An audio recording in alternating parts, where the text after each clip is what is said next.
Hello everyone, welcome to Sindhu classes. आज की इस वीडियो में आप मेरे साथ करेंगे वैदिक सभ्यता का एक मेगा क्विज जिसमें कि 105 प्रश्न रखे गए हैं।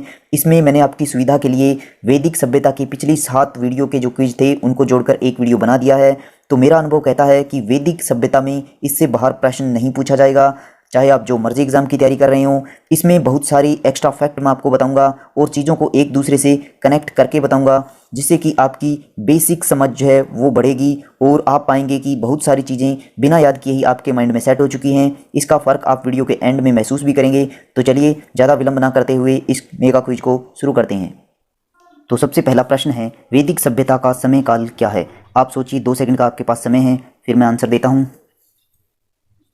तो देखिए, सबसे पहले आपको पता होना चाहिए कि वैदिक सभ्यता जो है वो आर्यों की देन मानी जाती है। आर्यों के बारे में अलग अलग विद्वानों के अलग अलग मत हैं।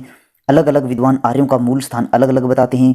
कुछ विद्वान आर्यों को भारतीय मानते हैं, जबकि एक विद्वान हुए विलियम जोन्स, ये आर्यों को यूरोपीय मानते हैं। विलियम जोन्स का मानना है कि आर्य ईरान अफगानिस्तान के रास्ते होते हुए भारत में आए, जबकि एक जर्मनी के विद्वान हुए हैं मैक्स मूलर। मैक्स मूलर का मानना है कि आर्य जो थे वो मध्य एशियाई क्षेत्र से भारत में आए, इनकी दक्षिणी रूस का जो क्षेत्र है और पामीर पठार का क्षेत्र है, वहाँ से आर्य भारत में प्रवेश करते हैं। अब आर्यों का मूल स्थान जो माना जाता है, प्रमाणित है, जो वो मध्य एशिया क्षेत्र माना जाता है। तो इस सभ्यता का समय काल माना जाता है 1500 ईसा पूर्व से 600 ईसा पूर्व, यानी कि ऑप्शन डी सही है। और वैदिक सभ्यता के इस कालखंड को भी हम 2 भागों में डिवाइड करके पढ़ते हैं। जो शुरुआती 500 वर्षों का समय काल है, यानी कि 1500 ईसा पूर्व जब आर्य भारत में नए नए आए, और 1000 ईसा पूर्व, इस समय काल को हम पूर्व वैदिक काल कहते हैं, पूर्व वैदिक काल। और जब अंतिम का जो हम देखते हैं 400 वर्षों का समय काल है, यानी कि 1000 ईसा पूर्व से लेकर 600 ईसा पूर्व, इस समय काल को हम उत्तर वैदिक काल कहते हैं। तो इस प्रकार 2 भाग बनते हैं वैदिक सभ्यता के, पूर्व वैदिक काल और उत्तर वैदिक काल। अगला क्वेश्चन है, वैदिक काल का एकमात्र साहित्यिक स्रोत क्या है? सोचिए। तो वैदिक काल का एकमात्र साहित्यिक स्रोत ऋग्वेद है, और एकमात्र स्रोत होने के कारण इस पूरे काल को ऋग्वैदिक काल भी कहा जाता है। तो ऋग्वैदिक काल और कुछ नहीं है, पूर्व वैदिक काल को ही ऋग्वैदिक काल कहा जाता है। और ऋग्वेद जो है वो सबसे प्राचीन वेद माना जाता है, और सबसे नया वेद है अथर्ववेद, सबसे नया वेद। और ऋग्वेद के बारे में आपको कुछ बता देता हूँ कि देखिए, ऋग्वेद में जो है 10 मंडल हैं, इसमें कुल 1028 सूक्त हैं। सूक्त कुछ नहीं होता, बस इसका अर्थ होता है अच्छी तरह से बोला गया। और 10,500 श्लोक या मंत्र ऋग्वेद में दिए गए हैं। तो एटलीस्ट आप ऋग्वेद के बारे में इतना जरूर याद रखिए, बाकी वेदों का याद रखना अनिवार्य नहीं है। अगला क्वेश्चन है, निम्नलिखित में से वैदिक साहित्य में शामिल नहीं है? सोचिए। तो देखिए, वैदिक साहित्य एक ग्रुप है, यानी कि रचनाओं का एक समूह है। इस समूह में 4 वेद शामिल हैं, जितने भी ब्राह्मण ग्रंथ हैं वो शामिल हैं, जितने भी अरण्य ग्रंथ हैं वो शामिल है। एक चीज़ वैदिक साहित्य में शामिल नहीं है, वो है वेदांग और सूत्र साहित्य। अब जिस प्रकार वैदिक साहित्य एक समूह है रचनाओं का, उसी प्रकार एक समूह है वैदिक वागम्य नाम से, वैदिक वागम्य। ये इससे बड़ा है वैदिक साहित्य से। इसमें क्या शामिल है? इसमें पूरा का पूरा वैदिक साहित्य शामिल है, यानी कि जो मैंने आपको बताया 4 वेद भी हैं, ब्राह्मण ग्रंथ भी हैं, अरण्य ग्रंथ हैं, और इसके अलावा वैदिक वेदांग और सूत्र साहित्य भी इसमें शामिल हैं। तो ये जो मैंने अभी यहाँ पर टिक किया वेदांग और सूत्र साहित्य, ये वैदिक वागम्य में है। ध्यान रखिए, अगर आपको सिंप्लीफाइड बताऊं तो ये इतना पोर्शन जो 3 ऑप्शन है ये वैदिक साहित्य है, और अगर इस पूरे को हम कवर करें तो ये वैदिक वागम्य है। तो ये ध्यान रखिए, फर्क सिर्फ इतना है कि वैदिक साहित्य में वेदांग और सूत्र साहित्य को शामिल नहीं किया गया है। अगर इसके बारे में आपको ज़्यादा जानकारी चाहिए तो मैंने इस पर एक लेक्चर लिया है, वहां पर आपको डिटेल इन्फॉर्मेशन मिल जाएगी। वेदों को किस अन्य नाम से जाना जाता है? बताइए। तो देखिए, वेदों को अपरुषेय भी कहा जाता है, श्रुति भी कहा जाता है, और संहिता, यानी कि ऑप्शन डी, सभी नामों से वेदों को जाना जाता है। सबसे पहले देखिए, आपको पता होना चाहिए कि वेद आए कहाँ से हैं। तो ऐसा माना जाता है कि सृष्टि की शुरुआत में ब्रह्मा जी ने मंत्रों के प्रकाश के रूप में कुछ ज्ञान ऋषि मुनियों को बांटा था, और वही ज्ञान वेद कहलाए। अब इसमें देखिए, इन्हें अपरुषेय कहा जाता है। क्यों कहा जाता है? अपरुषेय का सीधा सा अर्थ है कि पौरुष से बाहर, यानी कि सामान्य मनुष्य की क्षमता से बाहर जो ज्ञान लिखा हुआ है वो है वेद। और श्रुति क्या है? श्रुति का अर्थ होता है सुन सुनकर, यानी कि जो मौखिक ज्ञान है वो सुन सुनकर ग्रहण किया जाता है, इसी कारण श्रुति कहा गया। क्योंकि प्राचीन काल में गुरुकुल पद्धति होती थी और गुरु मुख से बोल बोलकर ज्ञान अपने शिष्यों को देता था और शिष्य उसे सुन सुनकर कंठस्थ याद करते थे, इसीलिए वेदों को श्रुति भी कहा गया है। अब वेदों को संहिता क्यों कहा गया है? क्योंकि संहिता का अर्थ है मंत्रों का समूह, मंत्रों का समूह, और वेदों में बहुत ज़्यादा मंत्र ही हैं, तो इसी कारण इसको संहिता भी कहा गया है। और वेदों की जो भाषा है वो संस्कृत है, वेदों की भाषा संस्कृत है। अगला क्वेश्चन है, किस वेद का विषय देवताओं की प्रार्थना के लिए लिखित मंत्र हैं? बताइए। तो देखिए, ऋग्वेद का विषय है देवताओं की प्रार्थना के लिए लिखित मंत्र, यानी कि इसमें देवताओं की प्रार्थना के लिए लिखे हुए मंत्र मिलते हैं। क्योंकि जिस समय ऋग्वेद का संकलन किया गया, यानी कि पूर्व वैदिक काल में, उस समय अनुष्ठानिक जो कर्मकांड है वो नहीं होते थे, कर्मकांड नहीं होते थे ऋग्वेदिक काल में। यज्ञ आदि का प्रचलन ऋग्वेदिक काल में नहीं था। धार्मिक स्थिति जो थी पूर्व वैदिक काल के आर्यों की, वो पूरी तरह से प्रकृतिवादी थी, यानी कि प्रकृति को ही देवता माना गया था और देवताओं के लिए केवल मंत्र होते थे, कोई यज्ञ नहीं होता था। इसी कारण प्रार्थनाएं, बस प्रार्थनाएं की जाती थी देवताओं के लिए।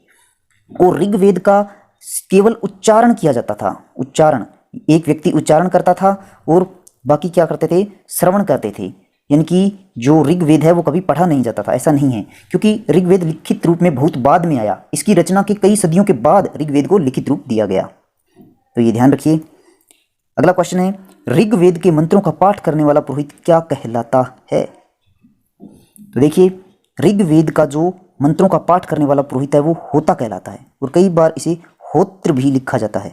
तो होता या होत्र कोई व्यक्ति का नाम नहीं है, बल्कि ये पद का नाम है। जो व्यक्ति ऋग्वेद के मंत्रों का उच्चारण करने में सक्षम होता था उसे ही होता या होत्र कहा जाता था।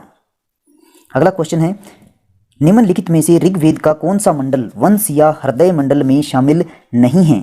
बताइए, कौन सा मंडल? दूसरा, तीसरा, सातवां, नौवां, कौन सा ऐसा मंडल है जो हृदय मंडल का हिस्सा नहीं है? तो देखिए, सबसे पहले आपको पता होना चाहिए कि हृदय मंडल जो है या वंश मंडल सबसे प्राचीन मंडल को कहा जाता है, और ऋग्वेद में 10 मंडल है, ये मैंने बताया। जैसे 1, 2, 3, 4, 5, 6, 7, इस तरह से 7 मंडल हैं, 8, 9 और 10। 10वां और पहला मंडल सबसे नवीन मंडल है, और सबसे प्राचीन जो है वो दूसरे से लेकर 7वां मंडल, तो इसी को हृदय मंडल कहा गया है। तो देखिए, इसमें ऑप्शन डी हो गया, क्योंकि 9वां मंडल हृदय मंडल में शामिल नहीं है। लेकिन 9वें से जुड़े हुए एक ऋषि है, वो इंपॉर्टेंट है, सोम ऋषि, सोम ऋषि। और इसी मंडल में सोम रस का भी उल्लेख है, 9वें मंडल में सोम रस, जो आर्यों के लिए अमृत तुल्य माना गया है। चलिए मैं आपको 3 ऋषि और बताता हूँ जो इंपॉर्टेंट है। कई बार दूसरे मंडल से संबंधित ऋषि पूछ लिए जाते हैं, तो वो है गृत्समंद ऋषि, गृत्समंद ऋषि। और सबसे इंपॉर्टेंट तीसरे मंडल से संबंधित ऋषि है विश्वामित्र, और विश्वामित्र जो हैं वो गायत्री मंत्र के रचयिता हैं, गायत्री मंत्र भी विश्वामित्र की देन है। और आगे हम जब पढ़ेंगे दासराग युद्ध, तो विश्वामित्र और वशिष्ठ के बीच में हुआ, तो 7वें मंडल से जुड़ी हुई ऋषि भी इंपॉर्टेंट हो जाते हैं, जो कि है वशिष्ठ ऋषि। तो 7वें मंडल से संबंधित याद रखिए वशिष्ठ, दूसरे से संबंधित गृत्समंद, तीसरे से संबंधित विश्वामित्र और 9वें मंडल से संबंधित सोम ऋषि। 4 ऋषियों को आपको पता होना चाहिए। अगला क्वेश्चन देखिए, ऋग्वेद के मंत्रों की रचना में किस महिला की भूमिका नहीं है? बताइए। तो इसका आंसर है गार्गी, क्योंकि गार्गी जो है वो उत्तर वैदिक काल की महिला है। यानी गार्गी का जो योगदान है साहित्य में वो 1000 ईसा पूर्व से 600 ईसा पूर्व के बीच में है, और हम बात कर रहे हैं ऋग्वेद की, यानी कि 1500 ईसा पूर्व से 1000 ईसा पूर्व के बीच में। तो इस समय ये 3 महिलाएं मेन थी, विश्वरा, कक्षावृत्ति और लोपामुद्रा। इसमें से अगर आप देखें, लोपामुद्रा जो है ये अगस्त्य ऋषि की पत्नी थी, और ये पहला अंतरजातीय विवाह माना जाता है। और अगस्त्य ऋषि ये बहुत इंपॉर्टेंट ऋषि है, क्योंकि दक्षिण भारत में अगर किसी ने वैदिक संस्कृति का प्रसार किया तो वो थे अगस्त्य ऋषि। कई बार डायरेक्ट क्वेश्चन पूछ लिया जाता है कि दक्षिण भारत में किस ऋषि ने वैदिक संस्कृति को पहुंचाया, तो वो थे अगस्त्य ऋषि। अगला क्वेश्चन देखिए, सांख्य दर्शन की स्थापना किस महापुरुष ने की थी? बताइए।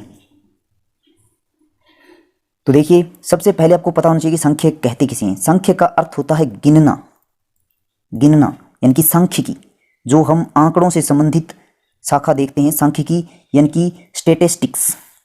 तो स्टैटिस्टिक्स की जो भारत के इतिहास में शुरुआत देखने को मिलती है वो की थी कपिल मुनि ने, कपिल मुनि ने। और कपिल मुनि ने एक पुस्तक लिखी थी सांख्य सूत्र, सांख्य सूत्र, ये बहुत इंपॉर्टेंट है। और सांख्य दर्शन भारत का सबसे प्राचीनतम दर्शन माना गया है। अगर क्वेश्चन पूछ लिया जाए कि भारत का सबसे प्राचीनतम दर्शन कौन सा है, तो वो सांख्य दर्शन है। और सांख्य दर्शन में 25 मूल तत्व बताए गए हैं और पहला तत्व है वो प्रकृति है, ये ध्यान रखिए। और इसके अलावा मैं आपको बता देता हूँ जी, गौतम ऋषि मैंने यहाँ लिखा है, इनको भारत के प्राचीनतम धर्म सूत्रकार माना जाता है। तो अगर क्वेश्चन आए कि भारत के प्राचीनतम धर्म सूत्रकार कौन थे, तो वो थे गौतम ऋषि। और इन्होंने एक पुस्तक लिखी थी इस पर, न्याय सूत्र, न्याय सूत्र, क्योंकि प्राचीन भारत में धर्म का सीधा संबंध न्याय से होता था, यानी कि धर्म है तो मतलब वहाँ न्याय है। तो न्याय सूत्र की रचना किसने की? गौतम ऋषि ने। और कपिल मुनि ने किसकी रचना की? सांख्य सूत्र की। और न्याय सूत्र गौतम ऋषि का। और कणाद, कणाद जो बी ऑप्शन है, इनका भी एक वैशेषिक दर्शन के प्रवर्तक ये माने जाते हैं। वैशेषिक दर्शन के प्रवर्तक किन्हें माना जाता है? कणाद ऋषि को। और परमाणु सिद्धांत सबसे पहले कणाद ऋषि ने दिया था। तो चलिए अब आगे बढ़ते हैं। अगला क्वेश्चन है, किस वेद को भारतीय संगीत विधा का आरंभिक स्रोत माना जाता है? बताइए। तो ये वेद है सामवेद। सामवेद आपने सुना होगा, सा रे गा मा पा, ये सब जो 7 सुर हैं ये सामवेद से लिए गए हैं। सामवेद में देखिए लगभग 1500 के आसपास मंत्र हैं और 71 मंत्र केवल नए हैं, बाकी सभी मंत्र ऋग्वेद से ही लिए गए हैं। और विभिन्न ग्रंथों में, कई बार प्रश्न आता है कि विभिन्न ग्रंथों में जिस ग्रंथ की प्रशंसा की गई है वो ग्रंथ कौन सा है? तो वो ग्रंथ है सामवेद। अगला क्वेश्चन देखिए, सामवेद का विषय क्या है? सोचिए, सामवेद का विषय पूछा गया है। तो देखिए सबसे पहले लिखा है ऑप्शन ए, यज्ञों से संबंधित कर्मकांड का विधि नियम। नहीं, ये यजुर्वेद का विषय है। दूसरा है देवताओं की प्रार्थना के लिए लिखित मंत्र। ये भी नहीं है, ये ऋग्वेद का विषय है। तीसरा है यज्ञों के अवसर पर गाए जाने वाले मंत्र। हाँ, ये सामवेद का विषय है, यज्ञों के अवसर पर गाए जाने वाले मंत्र। चूंकि आपको बताया गया था कि पूर्व वैदिक काल में यज्ञ नहीं होते थे, तो ऋग्वेद में कोई भी यज्ञों का उल्लेख या यज्ञों से संबंधित क्रियाएं देखने को नहीं मिलती। किंतु उत्तर वैदिक काल में यज्ञों का प्रचलन काफी बढ़ गया। सामवेद में केवल यज्ञों के अवसर पर गाए जाने वाले मंत्र लिखे हुए हैं, कोई भी कर्मकांड या विधि नियम नहीं लिखा हुआ है। तो ऑप्शन ए और सी में कंफ्यूजन बन सकती है, तो इससे बचने की कोशिश कीजिए। उसके बाद अगला क्वेश्चन है कि सामवेद के मंत्रों का पाठ करने वाला पुरोहित क्या कहलाता था? सोचिए। देखिए सबसे पहले लिखा है ब्रह्म। नहीं, ब्रह्म जो पुरोहित होता था वो अथर्व वेद के मंत्रों का गान करता था। होता, ये भी नहीं है। होता मैंने आपको बताया था कि ऋग्वेद के मंत्रों का उच्चारण करने वाला पुरोहित जो कहलाता था वो होता कहलाता था। अब सामवेद मैंने आपको बताया था कि सामवेद गान से संबंधित है, गान से, यानी कि वो पुरोहित कौन सा था जिन मंत्रों को गाता था, यानी कि मंत्रों को कौन गाता था, इसी में आपका आंसर छिपा हुआ है। ये एक ट्रिक है कि मंत्रों को कौन गाता था। सामवेद के जो गायन इसका विषय है, तो मंत्रों को कौन गाता था? गाता में गाता पकड़िए, यानी कि उद्गाता। तो उद्गाता कहलाता था सामवेद के मंत्रों का पाठ करने वाला पुरोहित। अगर आपको क्विज से संबंधित या कोई भी पीडीएफ आपको चाहिए हमारे चैनल से रिलेटेड, तो वो आप हमारा टेलीग्राम चैनल ज्वाइन कर लीजिए, यहाँ पर सारी पीडीएफ आपको एक साथ मिल जाएंगे। अब आगे बढ़ते हैं। सामवेद से संबंधित 2 महत्वपूर्ण ऋषि कौन से हैं? बताइए। तो देखिए यहाँ पर ऑप्शन सी सही है। जेमिनीय और सुकर्मा 2 जो ऋषि हैं वो सामवेद से जुड़े हुए हैं। जेमिनीय ऋषि तो बहुत ही महत्वपूर्ण हैं, क्योंकि सामवेद पर आधारित जो ब्राह्मण ग्रंथ हैं वो इन पर मिल जाएंगे। जेमिनीय ब्राह्मण ग्रंथ उपलब्ध है, अरण्य ग्रंथ उपलब्ध है, जैसे जेमिनीय अरण्य ग्रंथ भी एक मिलेगा आपको, जेमिनीय उपनिषद ग्रंथ भी आपको मिलेगा। तो जेमिनीय ऋषि तो बहुत ही महत्वपूर्ण है सामवेद पर आधारित। इसके बाद अगर हम देखें ऑप्शन डी, अथर्व और अंगिरा ऋषि जो हैं ये अथर्व वेद से संबंधित ऋषि हैं। किस वेद से संबंधित है? तो अथर्व वेद, ये ध्यान रखिए। और इसके अलावा एक ऋषि और है वाजसनेयी। ये वाजसनेयी जो ऋषि हैं ये यजुर्वेद से संबंधित है, ये भी ध्यान रखिए, यजुर्वेद। और यजुर्वेद के 2 भाग हैं, शुक्ल यजुर्वेद और कृष्ण यजुर्वेद। तो शुक्ल यजुर्वेद से संबंधित है वाजसनेयी ऋषि। अगला क्वेश्चन देखते हैं। यज्ञों से संबंधित कर्मकांड का विधि नियम किस वेद का विषय है? बताइए, किस वेद का विषय है कर्मकांड का विधि नियम? तो इसका सही आंसर है यजुर्वेद। यजुर्वेद का विषय है यज्ञों से संबंधित कर्मकांड। ऋग्वेद मैंने आपको बताया कि यज्ञ नहीं होते थे, देवताओं के लिए लिखित केवल इसमें मंत्र मिलते हैं, देवताओं की प्रार्थना होती थी। और सामवेद का हम डिस्कस कर चुके हैं कि यज्ञों के अवसर पर जो मंत्र गाए जाते थे, केवल मंत्र गाए जाने वाले मंत्रों का उल्लेख मिलता है सामवेद में। और अथर्ववेद का इसका तो विषय बिल्कुल ही अलग है, जैसे चिकित्सा, जादू टोना, भूत प्रेत आदि बातें इसमें मिलती हैं। अब यजुर्वेद के बारे में थोड़ा बता देता हूं कि यजुर्वेद एकमात्र ऐसा वेद है जो गद्य शैली में भी है और पद्य शैली में भी है, ठीक है। जबकि अन्य वेद जो हैं, चाहे ऋग्वेद हो, अथर्ववेद हो, सामवेद हो, ये तीनों वेद मात्र पद्य शैली में हैं। अब पद्य का अर्थ होता है श्लोक, यानी कि जब हम श्लोक बोलते हैं वो पद्य शैली में होता है, और जब हम उसकी व्याख्या कर देते हैं तो वो गद्य कहलाता है। और इसके अलावा यजुर्वेद जो है इसके दो भाग हैं। दो भाग कौन से हैं? एक है कृष्ण यजुर्वेद और एक है शुक्ल यजुर्वेद। शुक्ल यजुर्वेद, और मैंने अभी भी आपको बताया शुक्ल यजुर्वेद से संबंधित एक ऋषि मिले थे वाजस्नेही, तो इस शुक्ल यजुर्वेद को कई बार वाजस्नेही संहिता भी बोलते हैं। ये भी ध्यान रखिए कि वाजस्नेही संहिता किस वेद को बोलते हैं, तो शुक्ल यजुर्वेद को वाजस्नेही संहिता कहते हैं। अगला क्वेश्चन देखते हैं, यजुर्वेद के मंत्रों का पाठ करने वाला पुरोहित क्या कहलाता था? आई थिंक आपको याद हो गया होगा, मैंने अभी भी बताया, चलिए बताइए। तो देखिए सबसे पहले लिखा है ब्रह्म, तो ब्रह्म नहीं है, क्योंकि ब्रह्म जो है वो अथर्ववेद का पुरोहित है। अथर्ववेद का पुरोहित क्या है? ब्रह्म। होता भी नहीं है, क्योंकि होता ऋग्वेद का पुरोहित है। उद्गाता यानी कि कौन गाता, मंत्रों को कौन गाता? यज्ञों पर होने वाले सामवेद, तो सामवेद आपको पता है गाने से संबंधित है, तो सामवेद, ये ट्रिक मैंने आपको बताई। तो उद्गाता क्या हो गया? सामवेद से संबंधित। तो अध्वर्यु जो है वो यजुर्वेद का पुरोहित कहलाता था। क्वेश्चन है, कौन सा वेद त्रि में शामिल नहीं है? तो 2 सेकंड का समय है, आप आंसर अपना मार्क कीजिए, फिर मैं बताता हूं। तो देखिए अथर्ववेद त्रि में शामिल नहीं है। क्यों शामिल नहीं है? क्योंकि इस वेद का जो विषय है वो सबसे भिन्न है, इसी कारण इस वेद को त्रि में नहीं रखा गया। इसका जो विषय है वो भूत प्रेत, जादू टोना और चिकित्सा से संबंधित इसमें बातें देखने को मिलती है।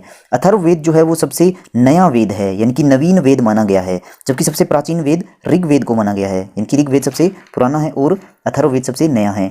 अथर्ववेद जो है इससे जुड़े हुए 2 ऋषि हैं, अथर्व और अंगिरा 2 ये ऋषि हैं। इसी कारण प्राचीन काल में अथर्ववेद को अथर्वा अंगिरस भी कहा गया है। क्या कहा गया है? अथर्वा अंगिरस नाम से भी जाना गया है।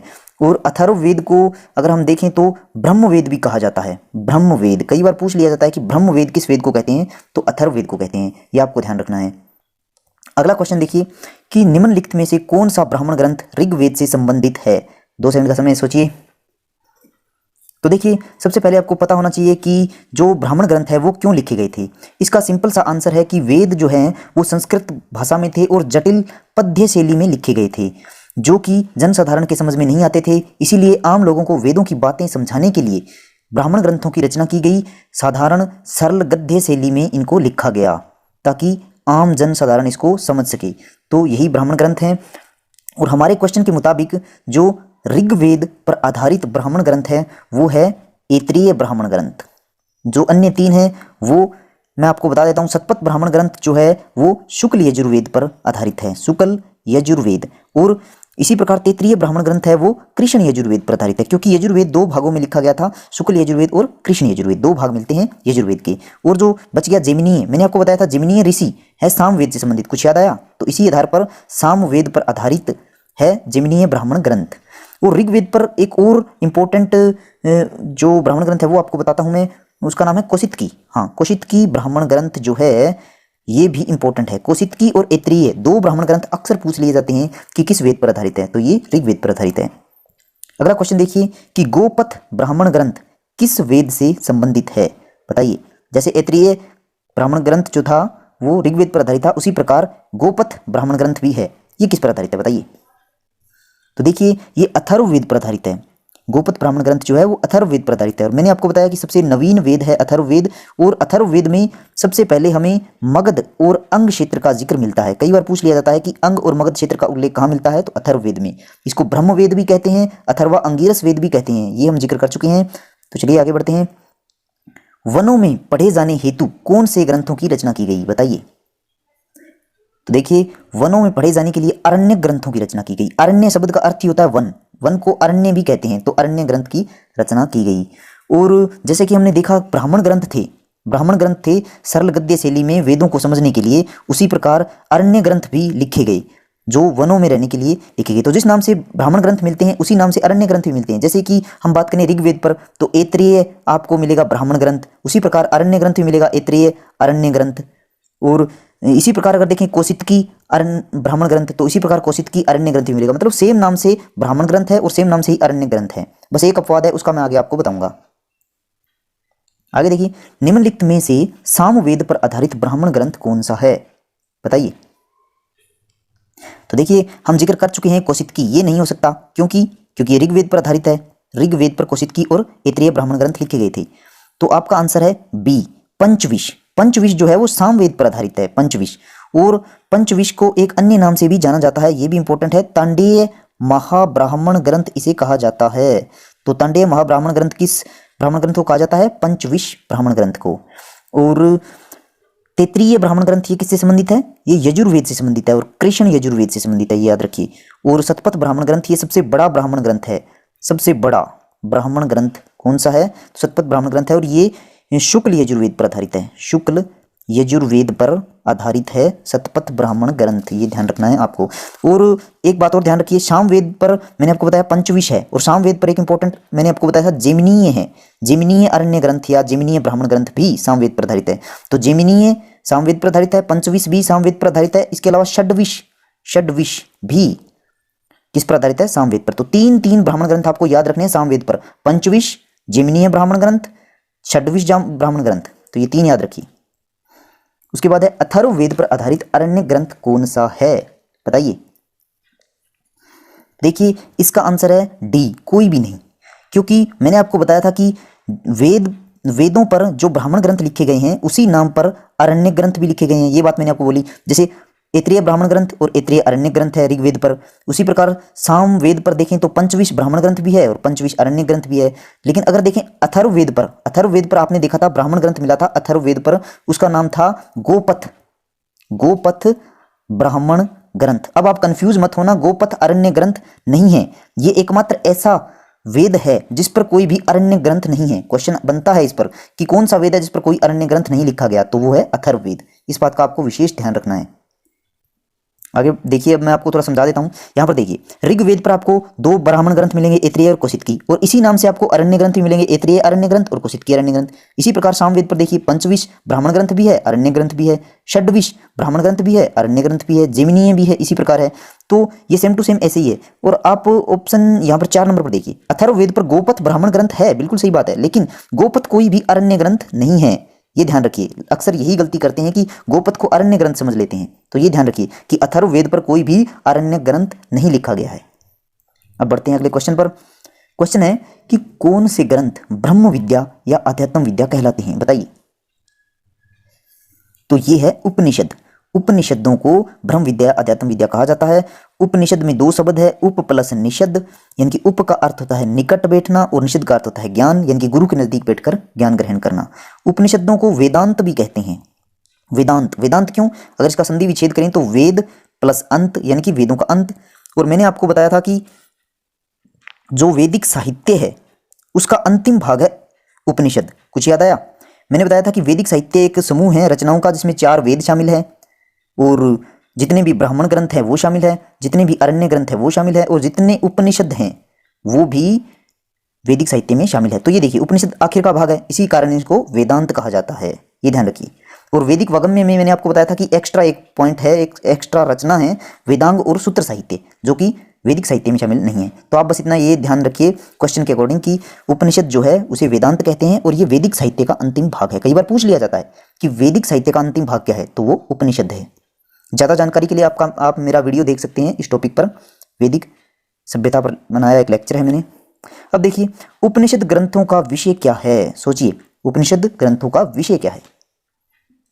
तो देखिए, यज्ञों के अवसर पर गाए जाने वाले मंत्र, कुछ याद आया? ये सामवेद का विषय है, सामवेद। और मैंने इससे आपको कुछ ट्रिक से याद करवाया था कि ये यज्ञों के अवसर पर गाए जाने वाले मंत्र कौन गाता था, कौन गाता था? तो इसी से बन जाता था उद्गाता, यानी कि इस पद पर जो पुरोहित होता था उसको उद्गाता कहते थे।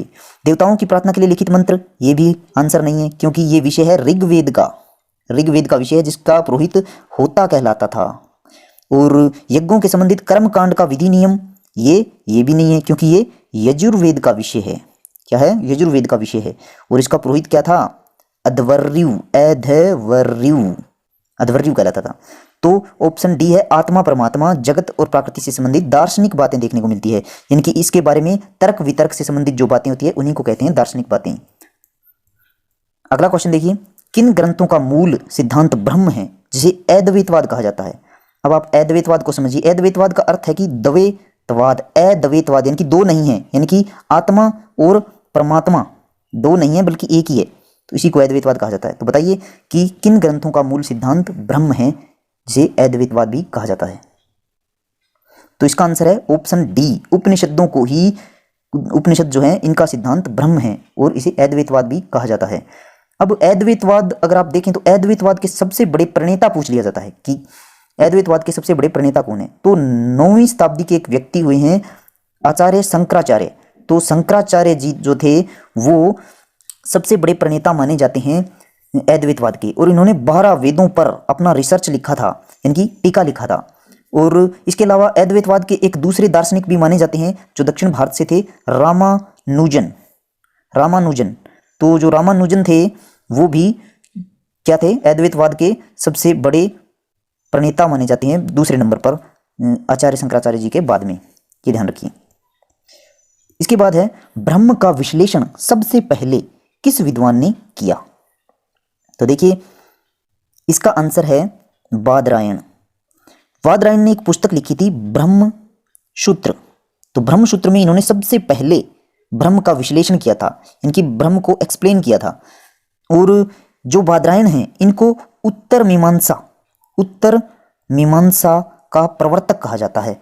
अब मीमांसा क्या होता है, मीमांसा में देखिए चीजों का तर्कपूर्ण चिंतन करना होता है, उनकी व्याख्या करना होता है, और उसका अनुप्रयोग करने की जो कला होती है उसको मीमांसा कहते हैं। और मीमांसा एक दार्शनिक विचारधारा होती है। तो बादरायण जो थे वो उत्तर मीमांसा के प्रवर्तक थे। और हम देखें कि इनसे पहले कौन था मीमांसा का प्रवर्तक, तो उसे पूर्व मीमांसा कहते हैं। और पूर्व मीमांसा के जो प्रवर्तक थे वो थे जिमनीय ऋषि, जिमनीय जो कि सामवेद से संबंधित हैं, तो वो थे। ये यहाँ पर लिखा भी ऑप्शन डी में, जिमनीय ऋषि। और अब आपको बता देता हूँ, जैसे इन्होंने ब्रह्मसूत्र पुस्तक लिखी, एक पुस्तक और है, कंफ्यूज मत होना, इसको हम गुप्तोत्तर काल में पढ़ेंगे। आपने हर्षवर्धन का नाम सुना है, राजा थे हर्षवर्धन, जो कि राजा थे थानेसर के, और कन्नौज पर इन्होंने अधिकार किया था। जब हम पढ़ेंगे तब आपको भी उस समय बताऊंगा। तो इनके एक दरबारी थे जिसका नाम था ब्रह्मगुप्त ने एक पुस्तक लिखी थी ब्रह्म सिद्धांत। तो ब्रह्म सिद्धांत को ब्रह्मसूत्र से कंफ्यूज मत करना, ब्रह्मसूत्र बादरायण की है और ब्रह्म सिद्धांत जो है वो ब्रह्मगुप्त की है। इसके बाद देखिए भारतीय दर्शन का आरंभ खालिस्तान से ही है। बताइए कि भारतीय दर्शन का आरंभ कहां से है। तो ये है उपनिषदों से भारतीय दर्शन का आरंभ माना जाता है। और एक क्वेश्चन मैंने पीछे पूछा था आपसे कि भारतीय संगीत विधा का आरंभ कहां से माना जाता है, संगीत विधा, तो वहां पर आपको आंसर करना है सामवेद। तो ये ध्यान रखिए, भारतीय संगीत विधा सामवेद से संबंधित है और दर्शन का आरंभ उपनिषदों से है। सबसे प्राचीनतम उपनिषद कौन सा है बताइए। तो छांदोग्य उपनिषद जो है ऑप्शन ए सबसे प्राचीन है और ये सामवेद पर आधारित है, सामवेद पर लिखा गया है ये उपनिषद। और बृहदारण्य उपनिषद क्या है, ये उपनिषद यजुर्वेद पर लिखा गया है और सबसे बड़ा है। इसकी खासियत क्या है, ये कई बार पूछ लिया जाता है कि सबसे बड़ा उपनिषद कौन सा है, तो बृहदारण्य उपनिषद है। और यही पूछ लिया जाए कि सबसे बड़ा जो है ब्राह्मण ग्रंथ कौन सा है, तो वो शतपथ ब्राह्मण ग्रंथ सबसे बड़ा ब्राह्मण ग्रंथ है।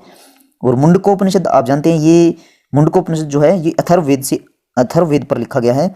और मुंडकोपनिषद में सत्यमेव जयते जो राष्ट्रीय वाक्य है वो लिया गया है। ज्वालोपनिषद ये यजुर्वेद से संबंधित है और इसमें 4 आश्रमों का उल्लेख है। 4 आश्रमों का उल्लेख कहाँ है, ज्वालोपनिषद में। अगला क्वेश्चन है जैमिनीय उपनिषद किस वेद से संबंधित है, बताइए। इसका आंसर तो आपको आना ही चाहिए। तो देखिए मैंने कई बार बता दिया कि जैमिनीय जो थे सामवेद से संबंधित ऋषि थे और ये पूर्व मीमांसा के प्रवर्तक माने जाते हैं, तो सामवेद पर आधारित ये उपनिषद हैं, ध्यान रखिए। और ऋग्वेद, अथर्ववेद, यजुर्वेद इन पर भी उपनिषद लिखे गए हैं।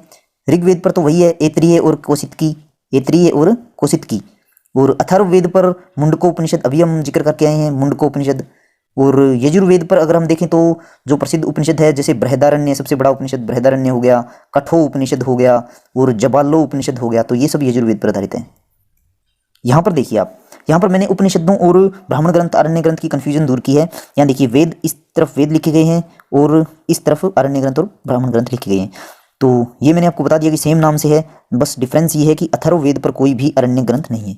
अब उपनिषद देखिए, जैसे ऋग्वेद में ऐत्रेय ब्राह्मण ग्रंथ भी है, अरण्य ग्रंथ भी है, उसी प्रकार ऋग्वेद पर उपनिषद भी इसी नाम से है, ऐत्रेय उपनिषद और कौशितकी उपनिषद। तो ये आपके लिए बहुत ईजी हो गया कि ऋग्वेद आ जाए तो इस पर आधारित चाहे ऐतरेय ग्रंथ, ऐतरेय हो, कौशितकी हो, ये तीनों ही, ब्राह्मण ग्रंथ भी है इस पर, अरण्य ग्रंथ भी है और उपनिषद भी है। वहीं देखें तो सामवेद पर थोड़ा चेंजिंग देखने को मिलेगा। जैमिनीय ब्राह्मण ग्रंथ, अरण्य ग्रंथ है, तो जैमिनीय उपनिषद ग्रंथ भी है। इसके अलावा एक अतिरिक्त है छांदोग्य उपनिषद और केन उपनिषद। यजुर्वेद पर आपको 3 उपनिषद याद रखनी है मेनली, तो ये है बृहदारण्यक, जवालोपनिषद और कठोपनिषद, जो कि यहाँ मैच नहीं कर रहा। इसके बाद देखें तो अथर्ववेद पर हमने देखा था ब्राह्मण ग्रंथ था और अरण्य ग्रंथ नहीं था, लेकिन अथर्ववेद पर जो उपनिषद है वो बिल्कुल ही अलग है, उनके नाम अलग है, मुंडको उपनिषद और प्रश्न उपनिषद। तो मुंडको उपनिषद ज़्यादा इंपॉर्टेंट है। तो ये जो मैंने हाईलाइट किए हैं ये तो आप कम से कम याद रखिए, जैसे ऐतरेय और कौशितकी तो मोस्ट इंपॉर्टेंट है, छांदोग्य, जैमिनीय हो गया, और यजुर्वेद पर ये 3 इंपॉर्टेंट है, और अथर्ववेद पर मुंडको उपनिषद। तो आई थिंक आपका प्रॉब्लम कुछ सोल्व हुआ होगा इससे। आगे देखिए, वेदों की भाषा, संरचना और स्वरूप को समझने के लिए किन ग्रंथों की रचना की गई, बताइए। तो देखिए, वेदों की भाषा, संरचना और स्वरूप को समझने के लिए वेदांगों की रचना की गई। यानी कि यहाँ पर मैंने आपको बताया था कि ब्राह्मण ग्रंथों की रचना क्यों की गई थी, क्योंकि पद्य शैली से गद्य शैली में कन्वर्ट किया गया था वेदों को समझाने के लिए। यहाँ पर क्या है कि वेद जिस भी भाषा में है, जिस भी संरचना में है, उसको समझने के लिए अलग अलग ग्रंथ लिख दिए। जैसे कि शिक्षा, वेदांग के 6 हिस्से हैं। जैसे शिक्षा, यानी कि वेदों को अगर आपको समझना है तो शिक्षा आपको पता होनी चाहिए। कल्पसूत्र, और इसी प्रकार व्याकरण हो गया, छंद हो गया, छंद और ज्योतिष हो गया। 5 नंबर पर ज्योतिष और एक रह गया निरुक्त। तो ये सब क्या है, ये सब वेदांग के भाग हैं। जैसे शिक्षा को वेदांगों में क्या कहा गया है, वेदों की नाक कहा गया है शिक्षा को, कल्पसूत्र को वेदों का हाथ कहा गया है, व्याकरण को वेदों का मुख कहा गया है। तो इस तरह की बातें हैं। छंद को वेदों का पैर, ज्योतिष को वेदों की आंखें, और निरुक्त को क्या कहा गया है, निरुक्त को वेदों के कान कहा गया है। तो ये इस प्रकार की बातें वेदांग में देखने को मिलती है। अब सबसे पहले देखिए शिक्षा। तो शिक्षा पर पहली पुस्तक कौन सी है? शिक्षा मैंने बताया वेदांग का हिस्सा है, तो इस पर पहली पुस्तक है प्रतिशाख्य। ये एक वेदांग का भाग है, मैंने आपको बताया शिक्षा। तो अगर आपको वेदों को समझना है तो आपके लिए शिक्षा अनिवार्य है, और इस मुद्दे पर यह प्रतिशाख्य पुस्तक मिलती है, इसका लेखक का कोई भी पता नहीं है। और इसके बाद देखिए मैंने 3 पुस्तक और लिखी है, इनके बारे में आपको बता देता हूँ। ब्रह्मसूत्र, ये बादरायण ने लिखी थी, बादरायण हमने जिक्र किया था। और इसी से मिलती जुलती ब्रह्म सिद्धांत थी, वो भी मैंने आपको बताया था कि ब्रह्मगुप्त ने लिखी थी। अब बात करते हैं सांख्य सूत्र की। तो सांख्य सूत्र किसने लिखी थी? कपिल मुनि ने सांख्य सूत्र लिखा था, कपिल मुनि ने। कुछ याद आया? सांख्य, इस पर एक क्वेश्चन भी बनाया था मैंने। सांख्य दर्शन की शुरुआत सांख्य दर्शन की स्थापना किसने की थी? तो कपिल मुनि ने, शायद आपको याद हो। अष्टाध्यायी जो है वो व्याकरण पर लिखी गई पुस्तक है, और किसने लिखी? पाणिनि ने। यह ध्यान रखिए, पाणिनि ने लिखी थी अष्टाध्यायी। तो क्वेश्चन है, वेदांग के किस अंग में नियमों वाली बातें बताई गई है? तो मैंने आपको बताया था कि वेदों की भाषा, संरचना और स्वरूप को समझने के लिए कुछ विषयों से संबंधित वेदांग ग्रंथों की रचना की गई थी, और वेदांगों की संख्या 6 है, जैसे कि छंद, ज्योतिष, कल्पसूत्र, शिक्षा, व्याकरण और निरुक्त। तो इनमें से किस अंग में नियमों वाली बातें बताई गई है? 2 सेकंड का समय है आपके पास, सोचिए और अपना आंसर कॉपी में नोट कीजिए। तो देखिए, कल्पसूत्र में नियमों से संबंधित बातें बताई गई है, और इसके 3 भाग हैं, जैसे कि स्रोत सूत्र। तो स्रोत सूत्र जो भाग है इसमें यज्ञ क्रिया से संबंधित नियम बताए गए हैं, और दूसरा भाग है गृह सूत्र। गृह सूत्र में जो गृहस्थ जीवन जीते हैं उनके लिए नियम बताए गए हैं, और तीसरा भाग है धर्म सूत्र। धर्म सूत्र में न्याय से संबंधित बातें बताई गई हैं, और इस पर एक पुस्तक भी मिलती है, न्याय सूत्र। तो न्याय सूत्र को लिखा था गौतम ऋषि ने, और जिनको भारत का धर्म सूत्रकार कहा जाता है। तो ये भी आप ध्यान रखिए। इसके अलावा जो छंद है, वेदांग का जो अंग है छंद, छंद का अर्थ होता है कि पंक्तियों को कैसे वेदों में आगे पीछे करके लिखा गया है, उसको समझने के लिए छंद की ऊपर पुस्तक लिखी गई है, छंद सूत्र। तो छंद सूत्र को किसने लिखा था? पिंगल वत्स ने। तो एक नाम मिलता है पिंगल वत्स, ध्यान रखिए। तो पिंगल वत्स ने छंद सूत्र को लिखा था। और ज्योतिष पर एक पुस्तक मिलती है वेदांग ज्योतिष। वेदांग ज्योतिष को लिखा था मगध या लगध मुनि ने। और शिक्षा पर एक पुस्तक मिलती है प्रतिशाख्य। तो प्रतिशाख्य पुस्तक शिक्षा पर मिलती है, और इसके लेखक का कोई भी पता नहीं है। इसके बाद अगला क्वेश्चन है, ज्योमिति के मुद्दे की शुरुआत किस ग्रंथ से मानी जाती है? यानी कि ज्योमेट्री। तो कई बार डायरेक्ट ऐसे आ जाता है कि गणित विषय के मुद्दे की शुरुआत किस ग्रंथ से मानी जाती है? तो देखिए, ज्योमिति गणित का ही तो एक हिस्सा है, तो कई बार ऐसे पूछ लिया जाता है। तो बताइए कि किस ग्रंथ से ज्योमिति की शुरुआत देखने को मिलती है? तो इसका आंसर है सुलभ सूत्र। सुलभ सूत्र मैंने आपको बताया कि कल्पसूत्र के जो 3 भाग है उसमें सबसे पहला भाग मैंने स्रोत सूत्र बताया था, तो उसी का एक भाग है, उसी पर एक पुस्तक है सुलभ सूत्र। तो सुलभ सूत्र में ज्योमिति के मुद्दे की शुरुआत देखने को मिलती है। इसमें हवन कुंड जो होता है उसका आकार प्रकार बताया गया है यानी कि उसकी लंबाई चौड़ाई के बारे में लिखा गया है। तो यहीं से ये पहली पुस्तक है जो ज्योमिति की बात करती है। इसके अलावा न्याय सूत्र बता चुका हूँ कि गौतम ऋषि ने लिखा था, जो भारत के सबसे प्राचीनतम धर्म सूत्रकार माने जाते हैं, गौतम ऋषि। और इसके अलावा देखिए सूत्र वाली 3 पुस्तकें यहाँ पर मैंने इसीलिए लिखी ताकि कन्फ्यूजन दूर कर सकूँ। ब्रह्मसूत्र बादरायण ने लिखा था, बादरायण, और ये बादरायण जो थे उत्तर मीमांसा के प्रवर्तक थे। अब ब्रह्मसूत्र और ब्रह्म सिद्धांत में विद्यार्थी अक्सर कन्फ्यूज हो जाते हैं, तो मैंने यहाँ ब्रह्म सिद्धांत का भी लिख दिया है। आपको पता होना चाहिए कि जो 7वीं शताब्दी में एक राजा होंगे हर्षवर्धन गुप्तोत्तर काल में, तो हर्षवर्धन के एक दरबारी रहे थे जिनका नाम था ब्रह्मगुप्त। तो ब्रह्मगुप्त ने इस पुस्तक को लिखा था, ब्रह्म सिद्धांत को। और ब्रह्म सिद्धांत पुस्तक जब 711-12 में जब अरबों का आक्रमण भारत पर होता है, तो इस पुस्तक को अरबी भाषा में अनुवादित किया गया था। किस नाम से किया गया था? इब्न उल साहिब नाम से। इब्न उल साहिब नाम से ब्रह्म सिद्धांत को अरबी भाषा में रूपांतरित किया गया था। तो अगला क्वेश्चन है, निरुक्त पुस्तक के लेखक कौन हैं? बताइए। ये भी एक वेदांग है, निरुक्त। निरुक्त का अर्थ होता है कि शब्दों की उत्पत्ति कैसे हुई, वेदों में जो शब्द है उनकी उत्पत्ति कैसे हुई, तो बताइए। तो इसका आंसर है यास्क। यास्क एक लेखक हुए हैं जिन्होंने कि निरुक्त के विषय पर निरुक्त के ही नाम से पुस्तक लिखी है। और अब मगध और लगध मुनि जो मैंने आपको बता दिया था, इन्होंने वेदांग ज्योतिष पुस्तक को लिखा था, ज्योतिष विषय पर वेदांग ज्योतिष पुस्तक इन्होंने लिखी थी। और गौतम ऋषि ये भारत के प्राचीन धर्म सूत्रकार है। और बादरायण अभी बता चुका हूँ कि ये उत्तर मीमांसा के जनक थे और ब्रह्मसूत्र इन्होंने लिखा था। यहाँ पर देखिए मैंने सभी वेदांग लिख दिए हैं और ये ब्लू कलर में पुस्तकें लिख दी है इनसे संबंधित, और ब्रैकेट में इनके अगर कोई लेखक इंपॉर्टेंट है तो वो भी मैंने लिख दिया है। जैसे कि कल्प सूत्र, तो इसको वेदों के हाथ कहा गया है, और शुल्ब सूत्र और न्याय सूत्र 2 पुस्तक मिलती है। व्याकरण को क्या कहा गया है? वेदों का मुख कहा गया है। तो इस प्रकार इन सबका आप स्क्रीनशॉट लीजिए और याद करने की कोशिश कीजिए। अगला क्वेश्चन है, भारूची ने किस स्मृति ग्रंथ पर टीका लिखा है? बताइए। तो इसका आंसर है मनुस्मृति। मनुस्मृति पर भारूची ने अपना टीका लिखा है। और मनुस्मृति जो है सबसे प्राचीनतम स्मृति ग्रंथ है, और इसकी रचना 200 ईसा पूर्व से 200 ईस्वी के बीच मानी जाती है। और ये भारत का प्राचीन संविधान इसको कह सकते हैं। इसमें बताया गया है कि समाज का जो विकास है वो किन बातों के आधार पर होना चाहिए। तो अगर इसके अलावा हम देखें, भारूची जो हैं, भारूची ये गुप्त काल के व्यक्ति थे। गुप्त काल में चंद्रगुप्त द्वितीय का नाम आपने सुना होगा, तो इनके दरबारी थे भारूची। और अगर मनुस्मृति पर टीकाकार की बात करें तो भारूची के अलावा भी 3 विद्वान हुए हैं जिन्होंने मनुस्मृति पर अपना टीका लिखा है। जैसे कि मेघातिथि, एक नाम मिलता है गोविंद राज ने भी मनुस्मृति पर टीका लिखा है, यानी कि रिसर्च लिखा है। और एक नाम मिलता है कुलुक भट्ट। तो कुल 4 टीकाकार हैं मनुस्मृति के, कुलुक भट्ट। तो ये नाम मिलते हैं, कुलुक भट्ट, मेघातिथि, गोविंद राज और भारूची, 4 टीकाकार हैं मनुस्मृति के।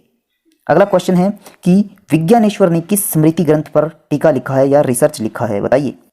तो इसका आंसर है याज्ञवल्क्य स्मृति। और याज्ञवल्क्य स्मृति का टीका विज्ञानेश्वर ने जिस पुस्तक में लिखा वो भी काफ़ी इंपॉर्टेंट है। उस पुस्तक का नाम है मिताक्षरा। तो कई बार आ जाता है कि मिताक्षरा पुस्तक किसने लिखी, तो विज्ञानेश्वर ने जो याज्ञवल्क्य स्मृति का टीका लिखा वो पुस्तक थी मिताक्षरा। अब विज्ञानेश्वर कौन थे? तो आपने दक्षिण भारत के इतिहास में चालुक्यों के बारे में पढ़ा होगा। आपने ऐसा सुना होगा कि वातापी के चालुक्य या बादामी के चालुक्य और कल्याणी के चालुक्य। तो जो कल्याणी के चालुक्य थे इसमें एक राजा हुए हैं विक्रमादित्य सिक्स्थ। तो विक्रमादित्य सिक्स्थ के ये दरबारी थे विज्ञानेश्वर। इन्होंने याज्ञवल्क्य स्मृति पर टीका लिखा। अगला क्वेश्चन है, भारतीय इतिहास की क्रमबद्ध और व्यवस्थित विवेचना कहाँ मिलती है? बताइए, 2 सेकंड का समय। तो ये मिलता है पुराणों में मिलता है। और 2 बाप बेटे थे जिन्होंने पुराणों की रचना की, उनका नाम है लोमहर्ष और उग्रश्रवा। इन्होंने पुराणों की रचना की और पुराणों की जो संख्या है वो है 18, यानी कि कुल 18 पुराण हैं। अगला क्वेश्चन है, निम्नलिखित में से सबसे प्राचीनतम पुराण कौन सा है? सोचिए। तो देखिए, अगर आपसे पूछा जाए कि सबसे प्राचीनतम वेद कौन सा है तो आपका आंसर होगा ऋग्वेद। अगर आपसे पूछा जाए कि सबसे प्राचीनतम उपनिषद ग्रंथ कौन सा है तो आपका आंसर होगा छांदोग्य उपनिषद। अगर पूछा जाए कि सबसे प्राचीनतम स्मृति ग्रंथ कौन सा है तो आपका आंसर होगा मनुस्मृति। लेकिन अगर पूछ लिया जाए सबसे प्राचीनतम पुराण कौन सा है तो आपका आंसर होगा मत्स्य पुराण। और मत्स्य पुराण जो है वो मौर्योत्तर काल की जानकारी देता है, यानी कि मौर्यों के पतन के बाद जो काल शुरू हुआ मौर्योत्तर काल की जानकारी ये देता है। और विष्णु पुराण जो है वो मौर्य काल की जानकारी देता है, यानी कि चंद्रगुप्त मौर्य ने जिस वंश की स्थापना की थी उस वंश की जानकारी, मौर्य काल की जानकारी विष्णु पुराण देता है। अब इसको आप ट्रिक से याद करना चाहें तो यहाँ देखिए विष्णु लिखा गया है और चंद्रगुप्त के जो गुरु थे यानी कि चाणक्य, उनका नाम विष्णुगुप्त भी था। तो विष्णु पुराण उस समय की जानकारी देता है जिस समय विष्णुगुप्त हुए यानी कि चाणक्य हुए। तो ये ट्रिक से आप इसको पकड़ सकते हैं। अगर वायु पुराण की जानकारी, जो वायु पुराण है वो किस काल की जानकारी देता है, तो ये गुप्त काल की जानकारी देता है, गुप्त काल की। तो इसको भी आप ट्रिक से देख सकते हैं कि वायु का स्वरूप कैसा होता है, गुप्त, वो किसी को दिखाई नहीं देती, अदृश्य होती है। तो ऐसे ट्रिक के माध्यम से आप इसको जोड़ सकते हैं कि वायु पुराण गुप्त काल की जानकारी देता है। लेकिन अगर आप बार बार इसको रिपीट करेंगे तो आपको ट्रिक की आवश्यकता भी नहीं पड़ेगी। देखिए अगला है, पुराणों के संदर्भ में किस गुप्त काल के विद्वान ने पुराणों के 5 विषय बताए हैं, बताइए।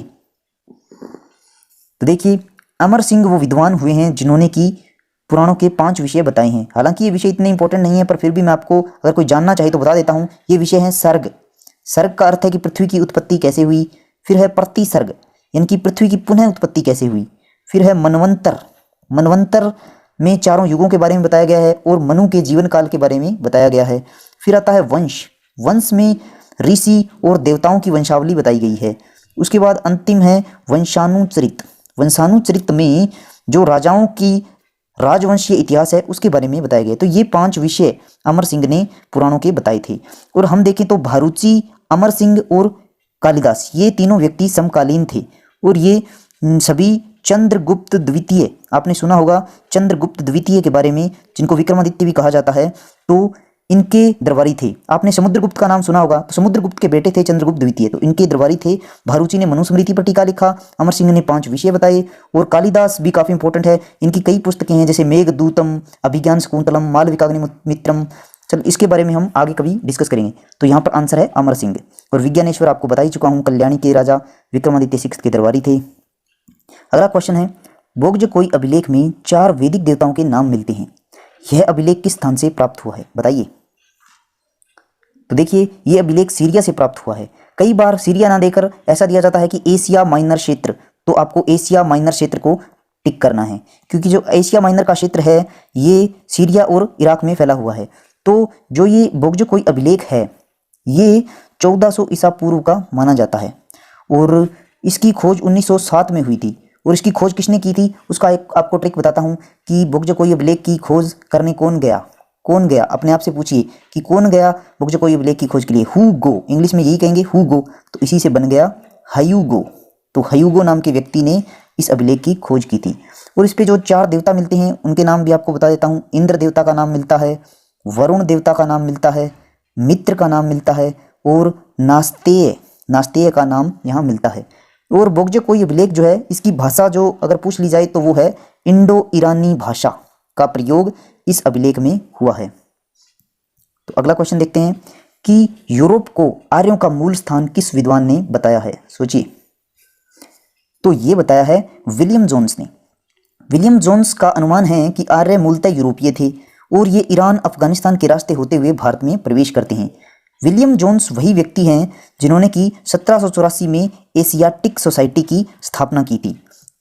और जो ये मैक्स मूलर हैं, मैक्स मूलर का मानना था कि आर्य जो हैं वो मध्य एशियाई क्षेत्र से आए थे और यही मत सबसे प्रमाणित माना जाता है कि आर्य मध्य एशियाई क्षेत्र से आए थे, यानी कि जो दक्षिण रूस का और पामीर पठार का क्षेत्र है आर्य वहाँ से आए थे। संपूर्णानंद मानते हैं कि ये भारतीय थे, आर्य भारतीय थे। और बाल गंगाधर तिलक, इनका मानना है कि आर्य जो थे वो आर्कटिक क्षेत्र से आए थे, यानी कि उत्तरी ध्रुव। और इन्होंने अपनी इस बात को एक पुस्तक में भी लिखा है, ये पुस्तक भी इंपॉर्टेंट है, आप ध्यान रखिए। इस पुस्तक का नाम है the Arctic home in Vedas. तो ये पुस्तक बाल गंगाधर तिलक ने लिखी है, जो कि हमारे स्वतंत्रता सेनानी रहे हैं। और चलिए अगला क्वेश्चन है कि आर्यों की पहचान खालिस्तान से होती है, बताइए कि आर्यों की पहचान किससे होती है। तो देखिए आर्य कोई जाति नहीं थी, ना कोई धर्म था, बल्कि एक भाषाई वर्ग था। एक भाषाई वर्ग के रूप में आर्यों की पहचान होती है और ये सभी संस्कृत भाषा का प्रयोग करते थे। अगला क्वेश्चन है, संस्कृत भाषा किस परिवार की भाषा है या किस परिवार का हिस्सा है, बताइए। यहाँ पर 4 भाषा परिवार दिए गए हैं। तो संस्कृत भारोपीय भाषा परिवार का हिस्सा है, यानी कि भारोपीय का अर्थ है Bharat plus Europe, Bharat plus Europe. और भारोपीय भाषा परिवार में भारत की कई भाषाएं आती है, जैसे असमिया हो गई, गुजराती हो गई, हिंदी हो गई, कश्मीरी हो गई, सिंधी हो गई। और एशिया की भी जैसे कि फारसी हो गई, ये भी भारोपीय भाषा परिवार का हिस्सा है। और यूरोप की कुछ भाषाएं जो कि भारोपीय वर्ग की भाषा है, जैसे कि अंग्रेजी हो गई, फ्रांसीसी, जर्मनी, स्पेनिश, ये सब भारोपीय भाषा में आती है। और द्रविड़ भाषा परिवार में देखें तो जैसे तमिल, जो हमारा दक्षिण भारत में तमिल भाषा हो गई, तेलुगु हो गई जो कि गुजरात में, ये सॉरी यहाँ आंध्र प्रदेश में बोली जाती है तेलुगु, तमिल तमिलनाडु में बोली जाती है, मलयालम हो गई केरल में बोली जाती है मलयालम, और कन्नड़ हो गई जो कि कर्नाटक में बोली जाती है। तो ये द्रविड़ परिवार की भाषा है। अब तिब्बती भाषा परिवार जो है, इसमें भारत के जो पूर्वोत्तर के जो प्रदेश हैं उनकी भाषाएं तिब्बती बर्मा भाषा परिवार के अंतर्गत आती है। और ऑस्ट्रो एशियाटिक भाषा में जो हमारा झारखंड का क्षेत्र है और मध्य भारत का क्षेत्र है, वहाँ पर जो भाषाएं बोली जाती है वो ऑस्ट्रो एशियाटिक परिवार की भाषा मानी जाती है। तो इस क्वेश्चन का आंसर आप याद रखिए, भारोपीय भाषा परिवार का हिस्सा है संस्कृत भाषा। अगला क्वेश्चन है, आर्य भारत में सबसे पहले किस क्षेत्र में प्रवेश करते हैं, बताइए। तो देखिए, आर्य जो हैं सप्तशेंदो क्षेत्र में सबसे पहले प्रवेश करते हैं। सप्तशेंदो क्षेत्र कई बार नहीं दिया होता है, कई बार दिया होता है पंजाब क्षेत्र। तो जो संयुक्त पंजाब था जो पाकिस्तान और भारत में है, उस क्षेत्र में सप्तशेंदो यानी कि यहाँ पर 7 नदियों का जिक्र मिलता है, सिंधु, झेलम, रावी, चेनाब, व्यास, सतलज, इस प्रकार से। तो कई बार ऐसा भी आता है कि पश्चिमोत्तर भारत, तो एक ही बात है सभी कि पश्चिमोत्तर भारत दे दिया जाए तो भी सही है कि आर्यों का प्रवेश पश्चिमोत्तर भारत में हुआ था, क्योंकि ऋग्वेद में जो उल्लेख मिलता है वो इसी क्षेत्र की नदियों का उल्लेख मिलता है, जैसे सिंधु, झेलम, चिनाब, रावी। लेकिन कहीं भी अगर हम देखें ऋग्वेद में न तो विंध्य पर्वत का उल्लेख है और न ही नर्मदा जैसी नदियों का उल्लेख है, मतलब उस समय तक आर्यों की पहुंच यहाँ तक नहीं थी। अगला क्वेश्चन है, ऋग्वेद में किस नदी के लिए नदीतम शब्द का प्रयोग हुआ है, सोचिए, 4 ऑप्शन। तो देखिए, ऋग्वेद में हम देखें तो ऋग्वेद में एक 10वां मंडल है, हालांकि जो नवीन मंडल है इसमें एक सूक्त मिलता है, नदी सूक्त। तो नदी सूक्त में कुछ नदियों का उल्लेख दिया गया है, उसमें अलग अलग नाम हैं। तो यहाँ नदीतम जो कहा गया है वो सरस्वती को कहा गया है, सरस्वती को कहा गया है, और इसको समस्त नदियों की जननी कहा गया है। इसके अलावा सिंधु को सिंधु ही कहा गया है, सतलुज को ऋग्वेद में शतुद्री कहा गया है, और व्यास को कहा गया है विपाशा, ऋग्वेद में व्यास को विपाशा कहा गया है। और इसके अलावा देखिए, अगला क्वेश्चन है, ऋग्वेद में किस नदी के लिए अस्किन शब्द का प्रयोग किया गया है, सोचिए। तो देखिए, झेलम, झेलम को वितस्ता कहा गया है, वितस्ता, और रावी को पुरुषेणी कहा गया है, पुरुषणी, और चेनाब को कहा गया है अस्किन। तो आपका आंसर है चेनाब, चेनाब को ही अस्किन कहा गया है। और आपको कुछ याद आया, चेनाब नदी के किनारे जब हमने हड़प्पा सभ्यता पढ़ा था तो एक स्थान आया था मांडा, मांडा भी चेनाब नदी के किनारे स्थल था। अभी इसको अस्किन कहा जाने लगा जब ऋग्वेदिक काल आया। तो ये भी चीज़ें याद रखिए, जो पुरानी चीज़ें हैं इनको आपको भूलना नहीं है। तो क्वेश्चन है, ऋग्वेद में किस पर्वत के लिए हिमवंत शब्द का प्रयोग किया गया है, सोचिए। तो देखिए, हिमालय के लिए ऋग्वेद में हिमवंत शब्द का प्रयोग किया गया है। इसके अलावा हम देखें तो विंध्य पर्वत का उल्लेख ऋग्वेद में कहीं भी नहीं मिलता। सुलेमान पर्वत का उल्लेख मिलता है, इसको ऋग्वेद में शिलावंत कहा गया है। और सुलेमान पर्वत आपको पता होना चाहिए कि वर्तमान में पाकिस्तान में है। और मुंजवत पर्वत का उल्लेख मिलता है ऋग्वेद में कि मुंजवत पर्वत से आर्यों के लिए सोमरस आता था, और सोमरस को अमृत तुल्य माना गया है आर्यों के लिए। और सोमरस, ये 9वें मंडल में भी इसका उल्लेख मिलता है।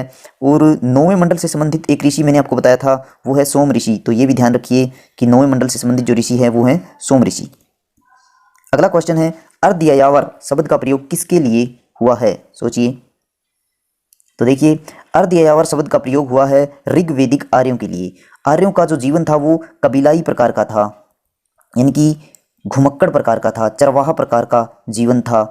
इन लोगों के पास बहुत ज़्यादा संख्या में पशु होते थे और निरंतर पशुओं के लिए ये चारा ढूंढते रहते थे और आगे बढ़ते रहते थे। इसी कारण इनका जीवन घुमक्कड़ था। अर्धयायावर का अर्थ ही होता है घुमक्कड़। तो जो शुरुआती आर्य थे, यानी कि 1500 ईसा पूर्व के समय, जिस समय आर्यों ने भारत में प्रवेश किया, इन्हें ऋग्वेदिक आर्य कहा गया। और जैसे ही ये अपना विकास करते करते उत्तर वैदिक काल में पहुंचते हैं तो इनका जीवन काफ़ी हद तक बदल जाता है। लेकिन जो शुरुआती आर्य थे वो उन घुमक्कड़ प्रकृति के थे, इसी कारण इन्हें अर्धयायावर कहा गया है। अगला क्वेश्चन है, पंचजन में कौन सा कबीला शामिल नहीं है, बताइए। तो देखिए, भरत कबीला पंचजन में शामिल नहीं है। पंचजन का अर्थ होता है 5 कबीले। 5 कबीले में आप यहाँ देख सकते हैं, पुरु हो गया, यदु हो गया, तुर्वस हो गया। इसके अलावा 2 और कबीले हैं जैसे अणु और द्रुहु। तो ये 5 कबीले थे जो पंचजन का हिस्सा थे, पुरु, यदु, तुर्वस, अणु और द्रुह। और पुरु कबीले के लिए ऋग्वेद में एक शब्द मिलता है मृगवाचा। मृगवाचा का अर्थ होता है कि झूठ बोलने वाला। तो अगर ऐसे आ जाए क्वेश्चन कि ऋग्वेद में किस कबीले को झूठ बोलने वाला कबीला कहा गया है, तो आपको आंसर टिक करना है पुरु कबीला। अगला क्वेश्चन देखिए, ऋग्वेद के किस मंडल में बहुत ही महत्वपूर्ण युद्ध दासराज्य युद्ध का उल्लेख मिलता है? तो देखिए, ऋग्वेद के 7वें मंडल में दासराज्य युद्ध का उल्लेख मिलता है। इस दासराज्य युद्ध से संबंधित कुछ फैक्ट मैं आपको बता देता हूं। तो सबसे पहले कई बार पूछ लिया जाता है कि युद्ध का कारण क्या था, तो कारण ये था गुरुपद को लेकर। गुरुपद को लेकर यह युद्ध हुआ था। और इस युद्ध में क्या होता है, भरत कबीला एक तरफ था और उसके विरुद्ध थे 10 अन्य कबीले। एक तो पंचजन, पूरे का पूरा पंचजन कबीला जो था, जिसमें 5 कबीले थे, और अन्य कोई 5 कबीले। तो ये मिलते हैं और भरत कबीले के खिलाफ ये युद्ध करते हैं। और गुरुपद में क्या होता है कि जो भरत कबीला था, इसके राजा थे त्रित्सु वंश के सुदास। त्रित्सु वंश के राजा थे सुदास। तो सुदास क्या करते हैं कि विश्वामित्र इनके गुरु थे, विश्वामित्र। तो विश्वामित्र को ये गुरुपद से हटा देते हैं और गुरु बना देते हैं वशिष्ठ को। इस बात से विश्वामित्र काफ़ी अपमानित महसूस करते हैं और वो 10 कबीलों को भरत कबीले के खिलाफ ला खड़ा करते हैं और फिर ये युद्ध होता है। जो विश्वामित्र थे, आपको याद होना चाहिए कि मैंने आपको बताया था कि ये तीसरे मंडल से संबंधित ऋषि माने जाते हैं ऋग्वेद में, और वशिष्ठ 7वें मंडल से संबंधित ऋषि थे। तो इसके अलावा एक फैक्ट और भी है कि दासराज्य युद्ध किस नदी के किनारे लड़ा गया, कई बार पूछ लिया जाता है। तो ये युद्ध रावी नदी के किनारे लड़ा गया और रावी नदी को ऋग्वेद में पुरुषनी कहा जाता था। तो ये भी ध्यान रखिए। तो चलिए अब आगे बढ़ते हैं। अगला क्वेश्चन है, ऋग्वेदिक आर्यों का प्रमुख पेशा क्या था? सोचिए। देखिए, मैंने आपको बताया था कि ऋग्वेदिक आर्य जिस समय भारत में प्रवेश करते हैं कि 1500 ईसा पूर्व, तो उस समय ये घुमक्कड़ प्रकृति के थे, घुमक्कड़ थे और इन चरवाहा प्रकार का जीवन जीते थे, यानी कि पशुपालन इनका मुख्य पेशा था। और कृषि करते थे, लेकिन वो ना के बराबर था। इनके ऋग्वेद में बहुत ही कम उल्लेख कृषि का मिलता है, इसलिए मुख्य पेशा जो था ऋग्वेदिक आर्यों का वो कृषि था। अगर आपको यहाँ पर पूछ लिया जाए कि उत्तर वैदिक काल के आर्य जो थे उनका पेशा क्या था, तो उत्तर वैदिक काल में स्थिति बदल जाती है। इस समय आर्यों ने लोहे की खोज कर ली थी और इनका मुख्य पेशा कृषि हो जाता है। उसी प्रकार हमने पहले जब हड़प्पा पढ़ा था, तो हड़प्पा में भी लोगों का जो पेशा था वो कृषि था। और मैंने यहाँ पर आपको बताया भी था कि रबी की फसल में हड़प्पावासी चावल उपजाते थे। तो हड़प्पा के लोगों का मुख्य पेशा कृषि था और ऋग्वेदिक आर्यों का पेशा क्या था मुख्य, वो पशुपालन था। इसके अलावा आर्यों में एक पेशा था बढ़ई का पेशा। ये भी काफी सम्मान जनित पेशा माना गया है, क्योंकि बढ़ई जो थे वो रथ का निर्माण करते थे और रथों से फिर युद्ध जीते जाते थे। अगला क्वेश्चन है, ऋग्वेद में गवयुति शब्द का प्रयोग किसके लिए हुआ है? सोचिए। तो देखिए, दूरी के लिए ऋग्वेद में गवयुति शब्द का प्रयोग देखने को मिलता है, यानी कि दूरी के लिए गवयुति शब्द का प्रयोग करते थे। और सम्य के लिए गोधूली शब्द का प्रयोग आर्य लोग करते थे। और जो संपन्न लोग थे उनको गोमत कहा गया। गोमत, गोमत का अर्थ था कि जिसके पास सबसे ज्यादा मात्रा में गाय थी, क्योंकि गाय मुख्य संपत्ति होती थी वैदिक काल में। और राजा को गोपति कहा गया है। तो आप देख रहे हैं कि गाय से रिलेटेड शब्द मिल रहे हैं, यानी कि गाय की महत्ता को दर्शा रहे हैं। गोपति, गोमत, गोधूली, गवयुति। तो इससे पता चलता है कि गाय की महत्ता बहुत ज्यादा थी आर्यों के लिए। आर्यों का प्रिय पशु कौन सा था? सोचिए। आर्यों का प्रिय पशु गाय था, क्योंकि मैंने आपको अभी बताया कि गाय की महत्ता बहुत ज्यादा थी। यहां तक कि गाय के लिए एक शतपथ ब्राह्मण ग्रंथ में एक शब्द मिलता है अघन्या, यानी कि जिसका वध नहीं किया जा सकता, जो वध के योग्य नहीं है। और गाय से रिलेटेड और भी बहुत से शब्द मिलते हैं जो ये बताते हैं कि गाय का महत्व बहुत ज्यादा था, जैसे कि गविष्ठी, गवेषणा, गोशु, गव्य, गम्य। तो इस प्रकार के शब्द मिलते हैं जिनसे पता चलता है कि गाय की महत्ता बहुत ही ज्यादा थी। देखिए दोस्तों, अगर वीडियो आपको पसंद आ रही है तो वीडियो को लाइक कीजिए, सिंधु क्लासेस को सब्सक्राइब कीजिए और अपने दोस्तों के साथ इसे शेयर जरूर कीजिए। चलिए आगे बढ़ते हैं। अगला क्वेश्चन है, ऋग्वेद में कृषि से संबंधित लांगल या सीर का क्या अर्थ है? सोचिए, लांगल या सीर। तो देखिए, ऋग्वेद में कृषि से संबंधित ये शब्द मिलता है, इसका अर्थ है हल। मैंने आपको बताया कि ऋग्वेदिक आर्यों का कृषि के प्रति कोई खास रुझान नहीं था। इनका मुख्य पेशा जो था वो पशुपालन था। लेकिन जितना भी थोड़ा बहुत साक्ष्य मिले हैं कृषि से संबंधित, उसमें जो लांगल है वो हल को कहा गया है और ये हल लकड़ी का बना होता था। इसके अलावा जो उर्वर भूमि होती थी उसको आर्य उर्धर कहते थे, उर्धर। और अनाज के लिए ऋग्वेद में धान्य शब्द का उल्लेख मिलता है। बीज बोने को ऋग्वेद में एक शब्द मिलता है वपंती, वपंती। तो वपंती बीज बोने को कहा जाता था, अनाज को धान्य, उर्वर भूमि को उर्धर और हल को लांगल या सीर कहा जाता था। अगला क्वेश्चन है, ऋग्वेद में किस अनाज का उल्लेख मिलता है? सोचिए। तो देखिए, ना तो गेहूं का उल्लेख है ना चावल का उल्लेख है, ऋग्वेद में केवल जौ का उल्लेख मिलता है और जौ को ऋग्वेद में यव कहा गया है। अगला क्वेश्चन है, पूर्व वैदिक काल यानी कि ऋग्वेदिक काल की बात हो रही है, में आर्य किस धातु से परिचित नहीं थे? बताइए। तो देखिए, पूर्व वैदिक काल के लोग लोहे से परिचित नहीं थे, क्योंकि लोहे की खोज उत्तर वैदिक काल में जाकर होती है। और उत्तर वैदिक काल में जब लोहे की खोज हो जाती है तो कृषि में क्रांतिकारी परिवर्तन होते हैं, लोहे के हल बनाए जाते हैं और इन हलों को नाम दिया गया पवीरवंत, पवीरवंत या प्रवरिवम। ये लोहे के हल का नाम है। और आपने देखा कि जो लकड़ी का हल था ऋग्वेदिक काल में, उसे लांगल या सीर कहा गया, लांगल या सीर। लेकिन जब लोहे की खोज हो जाती है तो जो लोहे के हल बने उन्हें पवीरवंत या प्रवरिवम आर्यों ने कहा। इसके अलावा चांदी को आर्यों ने शतमान कहा है, तांबे को इन्होंने लोहित कहा है और सोने को निष्क कहा है। सोने को क्या कहा है? निष्क। और धातु शब्द के लिए ये अयश शब्द का प्रयोग करते थे, अयश। यानी कि जब इनको सोना बुलाना होता था तो ये कहते थे निष्क अयश, और चांदी को कहना होता था तो कहते थे शतमान अयश, लोहित अयश तांबे को कहते थे। तो इसी प्रकार के शब्द यहाँ मिलते हैं। अगला क्वेश्चन है, वैदिक सभ्यता में व्यापार खालिस्तान द्वारा होता था? बताइए। तो देखिए, व्यापार वैदिक सभ्यता में वस्तु विनिमय प्रणाली से होता था, चाहे उत्तर वैदिक काल हो या पूर्व वैदिक काल हो, यहाँ पर व्यापार वस्तु विनिमय प्रणाली से ही होता था। और वस्तु विनिमय प्रणाली ये थी कि एक वस्तु देते थे, बदले में दूसरी वस्तु ले लेते थे। जैसे गेहूं देकर बदले में दूध ले लेते थे, दूध देकर बदले में शहद ले लेते थे। तो यही वस्तु विनिमय प्रणाली थी। क्योंकि अगर हम देखें मुद्रा का प्रचलन तो वो 6ठी सदी ईसा पूर्व में शुरू होता है, यानी कि महाजनपद काल में पहली बार मुद्रा का प्रचलन देखने को मिलता है। और ये मुद्रा कैसी थी? आहत मुद्रा। आहत मुद्रा में क्या होता था कि जैसे एक चांदी का टुकड़ा ले लिया, उसके ऊपर कोई चिन्ह बनाना होता था, जैसे कोई मछली का या कोई पेड़ की पत्ती, इस तरह से।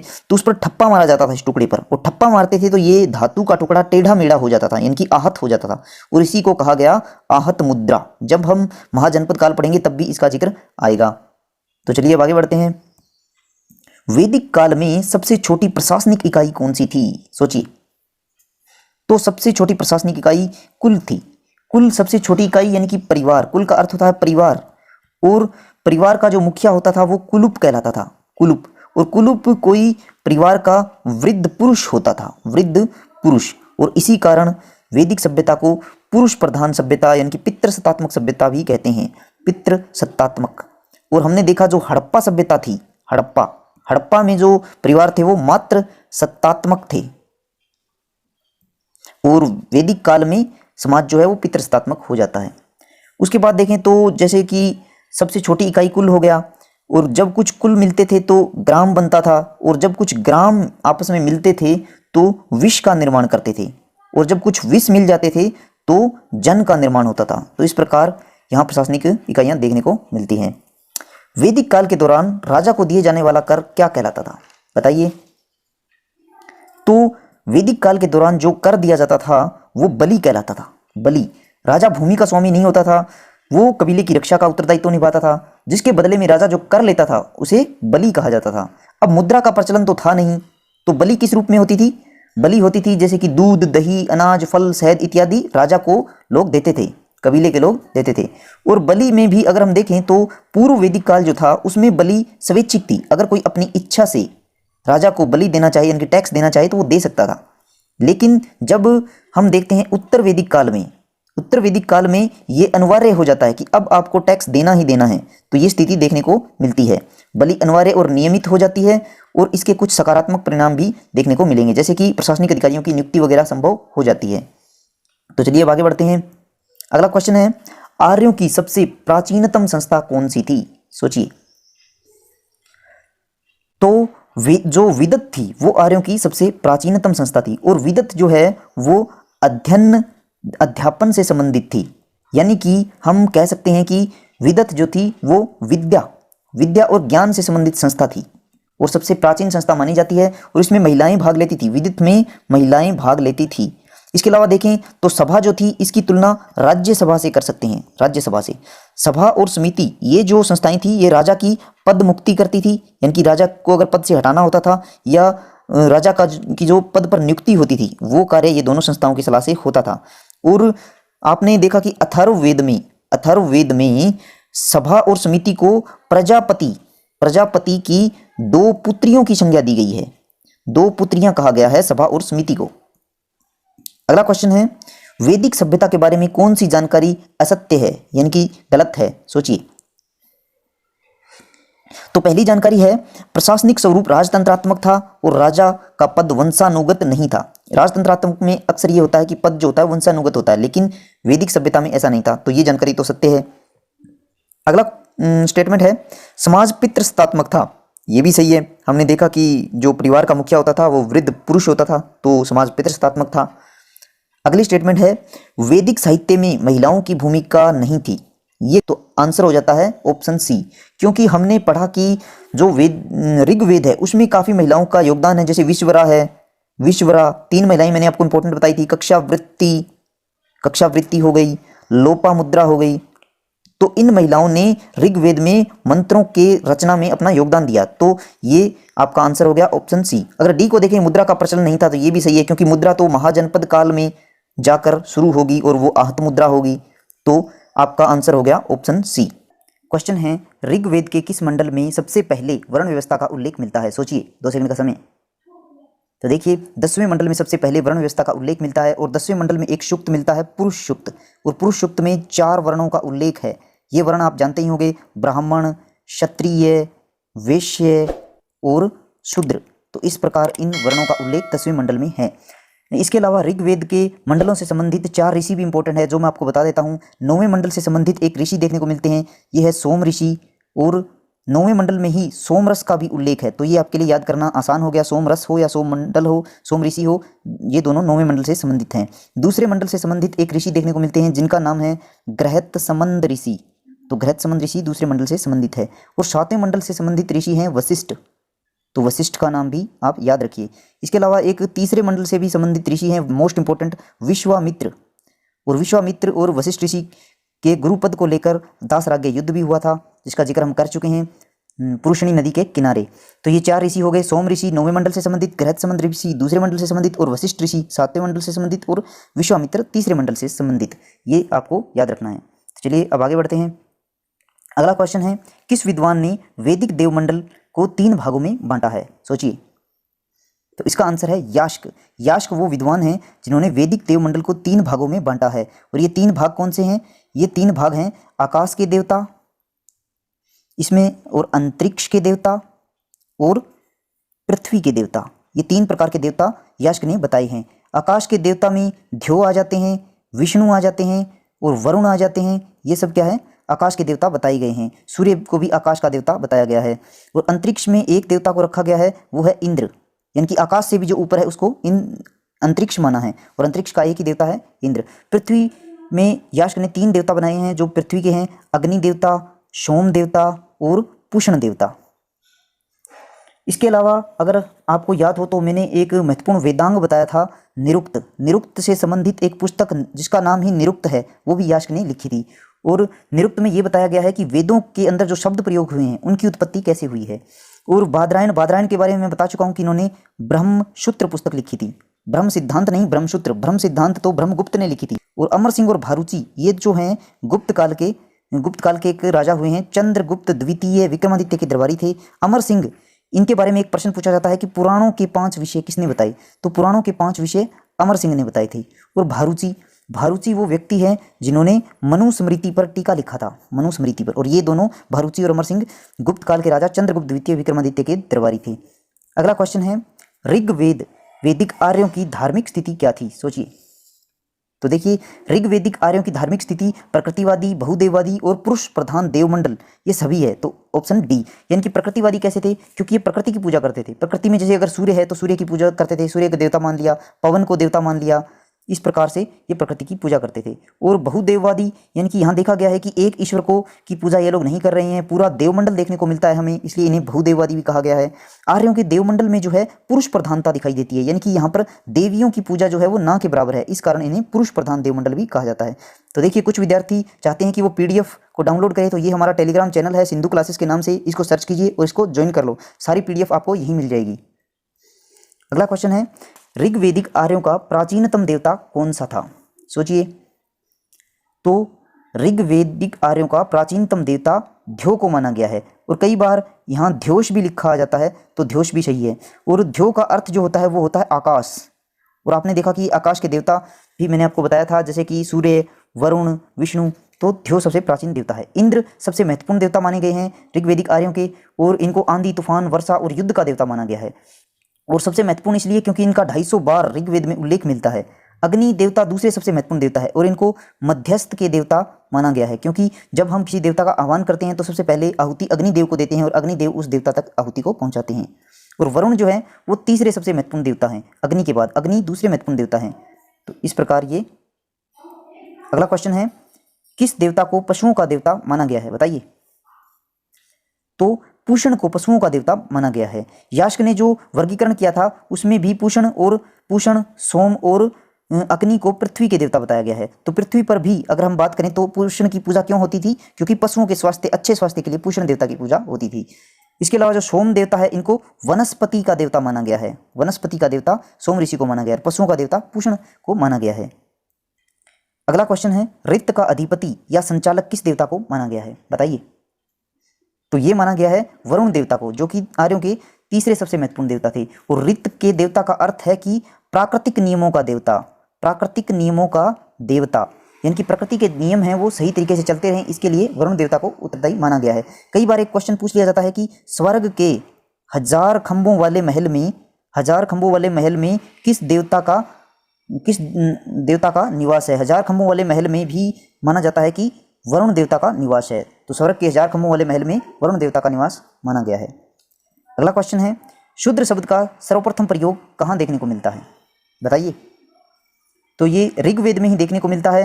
मैंने आपको बताया, चाहे ऋग्वेद पूछ लिया जाए, और ऋग्वेद के 10वें मंडल में एक पुरुष सूक्त है, वहीं पर चारों मंडलों का उल्लेख है, तो सबसे पहले ऋग्वेद में शूद्र शब्द का उल्लेख मिलता है। और ऋग्वेद में ही राजतंत्र की उत्पत्ति से संबंधित बातें मिलती है। राजतंत्र की उत्पत्ति कहाँ से मानी जाती है? तो राजतंत्र की उत्पत्ति ऋग्वेद से मानी जाती है। और गायत्री मंत्र का उल्लेख भी ऋग्वेद के 3रे मंडल में मिलता है। अगला क्वेश्चन है, गोत्र शब्द का सर्वप्रथम उल्लेख किस वेद में मिलता है? बताइए। तो ये मिलता है अथर्ववेद में। अथर्ववेद में सबसे पहले गोत्र शब्द का जिक्र किया गया है। गोत्र का मतलब है यहाँ पर कि एक ही गौशाला में रहने वाले लोगों को एक ही गोत्र का बताया गया है। इसके अलावा अथर्ववेद में मैंने आपको बताया था कि सभा और स्मिति को प्रजापति की 2 पुत्रियां भी कहा गया है। और अंग और मगध क्षेत्र का अगर सबसे पहले कहीं उल्लेख मिलता है तो वो अथर्ववेद में मिलता है। अथर्ववेद सबसे नया वेद है, यानी कि सबसे बाद का रचित वेद है। बाद का रचित वेद किसे कहा जाता है? तो अथर्ववेद को। और सबसे प्राचीनतम वेद जो है वो ऋग्वेद को माना गया है। अगला क्वेश्चन है, 4 आश्रमों का उल्लेख कहाँ मिलता है? बताइए। तो 4 आश्रमों का उल्लेख जबालो उपनिषद में मिलता है, और जबालो उपनिषद जो है वो यजुर्वेद से संबंधित है। और ये 4 आश्रम कौन से हैं? ये है ब्रह्मचर्य। ब्रह्मचर्य में क्या होता है? ब्रह्मचर्य में जो आपको विद्या धन करना पड़ता है, 25 वर्ष की आयु तक ज्ञान अर्जन करना होता है। दूसरा जो है वो है गृहस्थ। गृहस्थ में आपको संतान उत्पत्ति करना होता है और आर्थिक क्रियाएं करनी होती है। 25 से 50 वर्ष की आयु तक गृहस्थ धर्म को निभाया जाता था। और तीसरा जो आश्रम था वो था वानप्रस्थ, यानी कि वन को प्रस्थान करना। जब आपकी आयु 50 वर्ष से अधिक हो जाए और 75 वर्ष तक, तो आपको वानप्रस्थ करना चाहिए। और चौथा जो था आश्रम वो था संन्यास।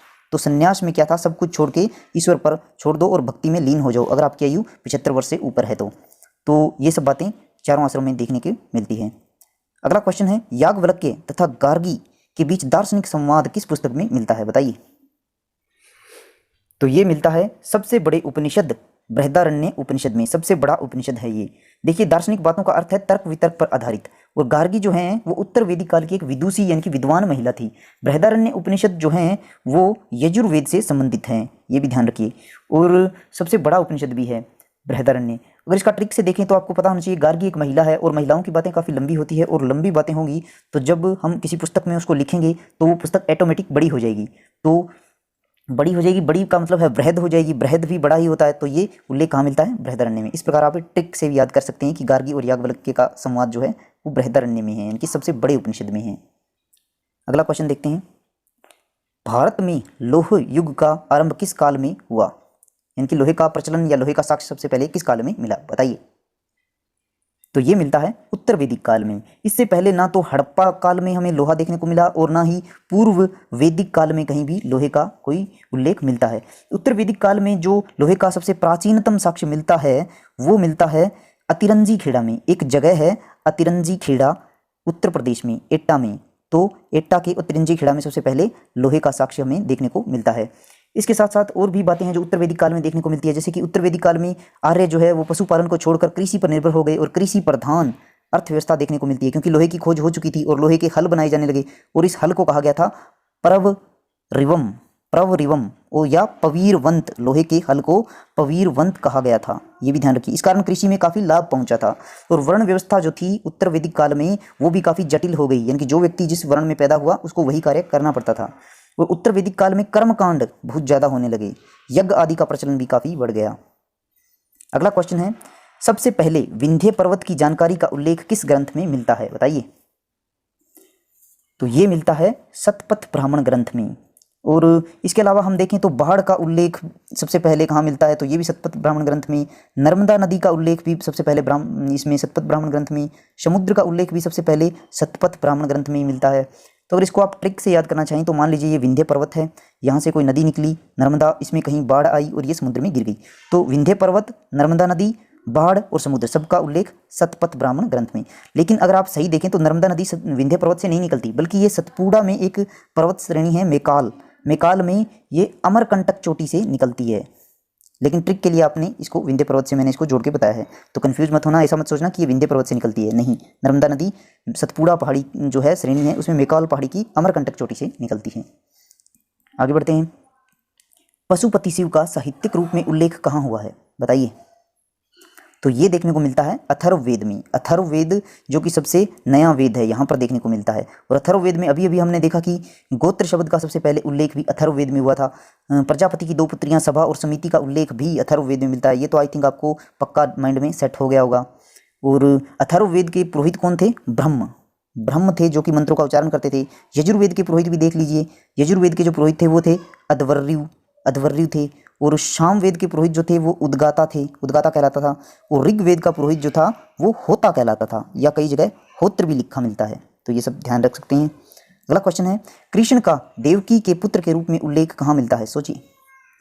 तो ये मिलता है छांदोग्य उपनिषद में। और छांदोग्य उपनिषद जो है वो सबसे प्राचीनतम उपनिषद है। अगर वहीं आपसे पूछ लिया जाए सबसे प्राचीनतम वेद कौन सा है तो आपका आंसर होगा ऋग्वेद। और अगर आपसे पूछ लिया जाए प्राचीनतम पुराण कौन सा है तो आपका आंसर होना चाहिए मत्स्य पुराण। अगर आपसे पूछ लिया जाए कि प्राचीनतम स्मृति ग्रंथ कौन सा है तो आपका आंसर होना चाहिए मनुस्मृति। तो ये चीज़ें भी आप ध्यान रखिए। और सबसे बड़ा उपनिषद बृहदारण्य उपनिषद है, बता चुका हूँ। गार्गी और याज्ञवल्क्य का संवाद इसमें मिलता है। अगला क्वेश्चन देखिए, पुनर्जन्म की अवधारणा सबसे पहले किस उपनिषद में मिलती है, बताइए। तो पुनर्जन्म की अवधारणा बृहदारण्यक उपनिषद में मिलती है। वही उपनिषद जिसमें गार्गी और याज्ञवल्क्य का संवाद मिलता है, उसी उपनिषद में ये मिलता है। सबसे बड़ा उपनिषद है ये। अब देखिए मैं आपको जो मेन है वो यहाँ पर एक जगह मैंने इकट्ठा कर दिए हैं, जो भी वाक्यांश हैं, ताकि एक जगह आपको याद करने में आसानी हो। जैसे गायत्री मंत्र ऋग्वेद के 3रे मंडल में है। शूद्र शब्द का जो सबसे पहले उल्लेख हुआ है वो ऋग्वेद के 10वें मंडल में हुआ है। राजतंत्र की उत्पत्ति का आरंभ भी ऋग्वेद से माना जाता है। ये 3 बातें आपको ऋग्वेद से संबंधित ध्यान रखनी है। अथर्ववेद से गोत्र शब्द का उल्लेख और जो पशुपति शिव का साहित्यिक उल्लेख है वो मिलता है। शतपथ ब्राह्मण ग्रंथ में उपनयन संस्कार का उल्लेख है। विंध्य पर्वत, नर्मदा नदी, बाढ़ और समुद्र का उल्लेख मिलता है। इसका स्क्रीनशॉट लीजिए इन 2 लास्ट स्लाइड का और याद करने की कोशिश कीजिए। 4 आश्रमों का उल्लेख ज्वालोपनिषद में मिलता है। याज्ञवल्क्य और गार्गी का संवाद हो या पुनर्जन्म की अवधारणा, दोनों ही बृहदारण्यक उपनिषद में है।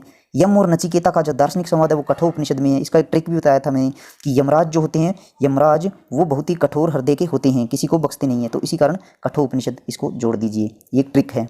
बाकी आप अगर अच्छा ट्रिक बना सकते हैं वो आपके ऊपर डिपेंड करता है। कृष्ण और देवकी के पुत्र का साहित्यिक उल्लेख हमें छांदोग्य उपनिषद में मिलता है, जो कि प्राचीनतम उपनिषद है।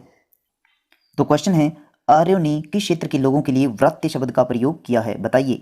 2 सेकंड का समय है आपके पास। तो चलिए मैं बताता हूँ। हमने देखा कि 1500 ईसा पूर्व को जब आर्यों का भारत आगमन होता है तो आर्य पश्चिमोत्तर भारत यानी कि सप्त सिंधु क्षेत्र में प्रवेश करते हैं, क्योंकि ऋग्वेद में केवल इसी क्षेत्र की नदियों और पर्वतों का उल्लेख हमें देखने को मिलता है। लेकिन उत्तर वैदिक काल आते आते आर्य संपूर्ण गंगा घाटी से परिचित हो जाते हैं और आर्य संस्कृति का प्रभाव गंडक नदी तक देखने को मिलता है। गंडक नदी जो है वो गंगा की सहायक नदी है और आर्यों ने इसे सदानीरा नदी कहा है। तो सदानीरा नदी के पूर्व में आर्य संस्कृति का प्रभाव नहीं था, यानी कि अंग और मगध क्षेत्र जो थे वो गंडक नदी के पूर्व में थे और यहाँ पर जो वैदिक सभ्यता है, आर्य संस्कृति है, वो नहीं पहुंची थी। इसी कारण आर्यों ने इस क्षेत्र के लोगों को व्रात्य कहा है। व्रात्य का अर्थ होता है निम्न कुल के या निम्न कोटि के लोग। तो चलिए आगे बढ़ते हैं। अगला क्वेश्चन है, किस ग्रंथ में ये साक्ष्य मिलता है कि अग्नि और लोहे ने आर्यों के विस्तार में महत्वपूर्ण भूमिका निभाई? बताइए। तो इसका आंसर है ऑप्शन सी, शतपथ ब्राह्मण ग्रंथ। शतपथ ब्राह्मण ग्रंथ में ये उल्लेख मिलता है क्योंकि इस समय उत्तर वैदिक काल में लोहे की खोज हो चुकी थी। लोहे के अस्त्र शस्त्र बनाए गए जिनसे जंगलों को साफ किया गया और बचा हुआ अवशेष जो था उससे अग्नि के द्वारा जला दिया गया। इस प्रकार आगे के जो मार्ग है वो बनते गए और आर्यों का विस्तार होता गया। ये बात शतपथ ब्राह्मण ग्रंथ में मिलती है। और शतपथ ब्राह्मण ग्रंथ को वाजसनेयी संहिता पर लिखा हुआ टीका भी बोला जाता है। अब वाजसनेयी संहिता क्या था वो मैं आपको बता देता हूँ। आपको पता होना चाहिए कि यजुर्वेद को दो भागों में लिखा गया था, कृष्ण यजुर्वेद और शुक्ल यजुर्वेद। तो शुक्ल यजुर्वेद जो है उसको वाजसनेयी संहिता भी कहा जाता है क्योंकि वाजसनेयी एक ऋषि का नाम है जो कि यजुर्वेद से संबंधित थे। तो वाजसनेयी संहिता शुक्ल यजुर्वेद को कहा जाता है। इसी के ऊपर एक रिसर्च लिखा गया यानी कि टीका लिखा गया, इसको आसान भाषा में लोगों को, जनसाधारण को समझाने के लिए, उसी को शतपथ ब्राह्मण ग्रंथ कहा गया। तो शतपथ ब्राह्मण ग्रंथ को वाजसनेयी संहिता पर लिखा हुआ टीका भी कहते हैं। और शतपथ ब्राह्मण ग्रंथ जो है वो सभी ब्राह्मण ग्रंथों में सबसे बड़ा ब्राह्मण ग्रंथ है। और सबसे बड़ा उपनिषद कौन सा है? वो है बृहदारण्य। सबसे बड़ा उपनिषद है बृहदारण्य। इसके अलावा शतपथ ब्राह्मण ग्रंथ है, इसमें गाय के लिए एक शब्द मिलता है अघन्या, यानी कि वध न करने के योग्य। और शतपथ ब्राह्मण ग्रंथ में सबसे पहले हमें नर्मदा नदी का उल्लेख मिलता है, बाढ़ का उल्लेख देखने को मिलता है, समुद्र का उल्लेख देखने को मिलता है और उपनयन संस्कार का उल्लेख भी सबसे पहले शतपथ ब्राह्मण ग्रंथ में देखने को मिलता है। तो चलिए आगे बढ़ते हैं।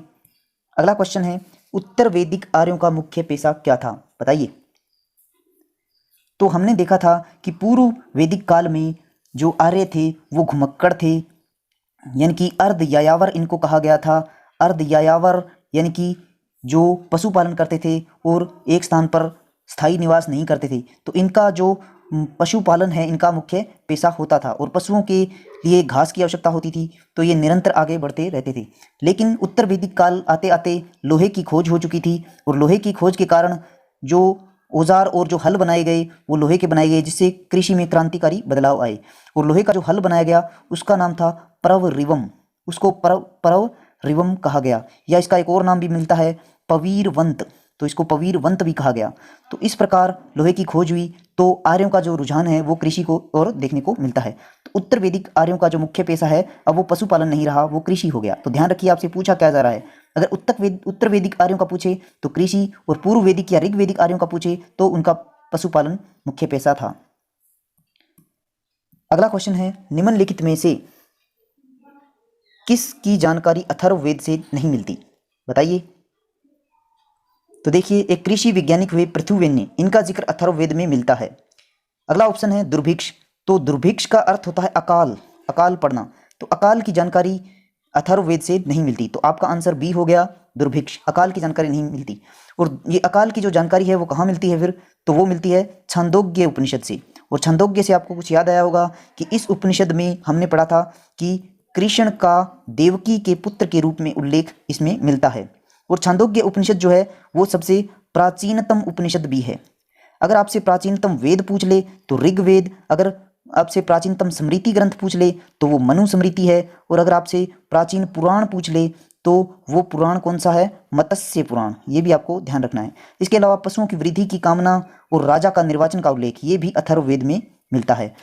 यहाँ पर राजा के निर्वाचन का उल्लेख है तो इसको राजतंत्र से कंफ्यूज मत करना। राजतंत्र शब्द का सबसे पहले जो उल्लेख मिलता है वो ऋग्वेद में देखने को मिलता है। और राजा के गुणों का भी एक, राजा के जो गुणों का उल्लेख भी एक ग्रंथ में मिलता है, वो ग्रंथ है ऐत्रेय ब्राह्मण ग्रंथ। तो अगला क्वेश्चन है, उत्तर वैदिक काल में महाजनी प्रथा को क्या कहा गया है? बताइए।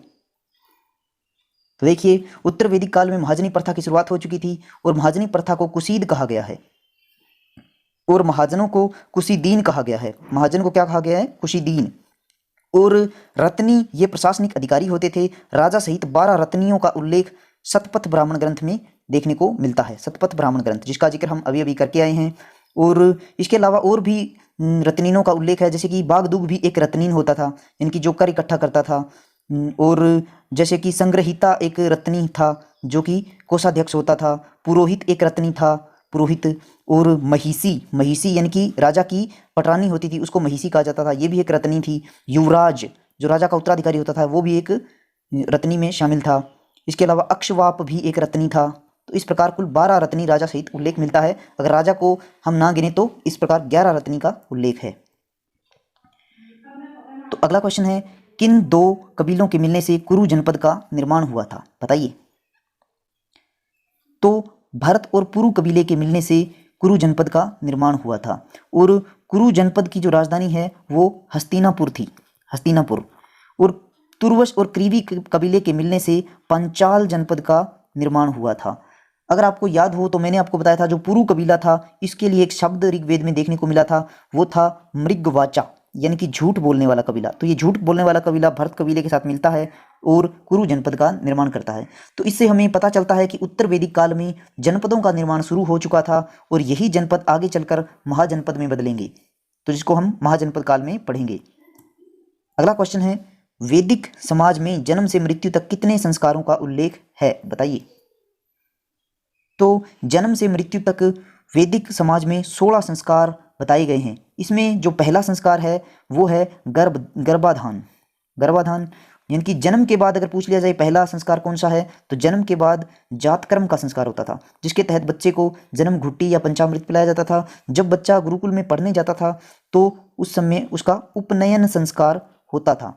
तो उपनयन संस्कार जो है इसको बच्चे का दूसरा जन्म कहा जाता है, क्योंकि इसके बाद बच्चा ज्ञान मार्ग पर चलने के लिए तैयार होता है। अगला क्वेश्चन है, श्रावस्ती किस जनपद की राजधानी थी? बताइए। तो श्रावस्ती जो थी वो कौशल जनपद की राजधानी थी। और एक और जनपद जो काशी जनपद था, इस जनपद की राजधानी वाराणसी थी। वाराणसी यानी कि वाराणसी 2 नदियों वरना और असी के बीच में स्थित थी, इसी कारण इसका नाम वाराणसी था। और पंचाल जनपद की जो राजधानी थी वो थी अहिछत्र। अहिछत्र। वहीं जब हम पंचाल महाजनपद पढ़ेंगे तो इसकी राजधानी होगी कांपिल्य, ये ध्यान रखिए। अगला क्वेश्चन है, ऐत्रेय ब्राह्मण ग्रंथ में किसकी जानकारी मिलती है? बताइए। तो ऐत्रेय ब्राह्मण ग्रंथ में राजतंत्र की जानकारी नहीं मिलती, क्योंकि राजतंत्र जो शब्द की उत्पत्ति है वो ऋग्वेद से देखने को मिलती है।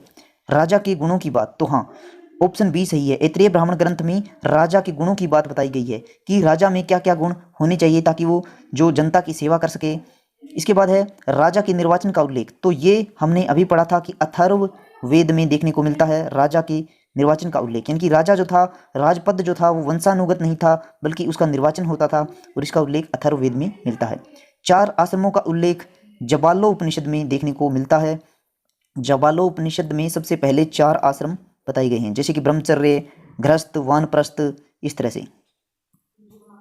अगला क्वेश्चन है, भारत के इतिहास में राजत्व का देवीय सिद्धांत सबसे पहले किस काल में देखने को मिलता है? बताइए।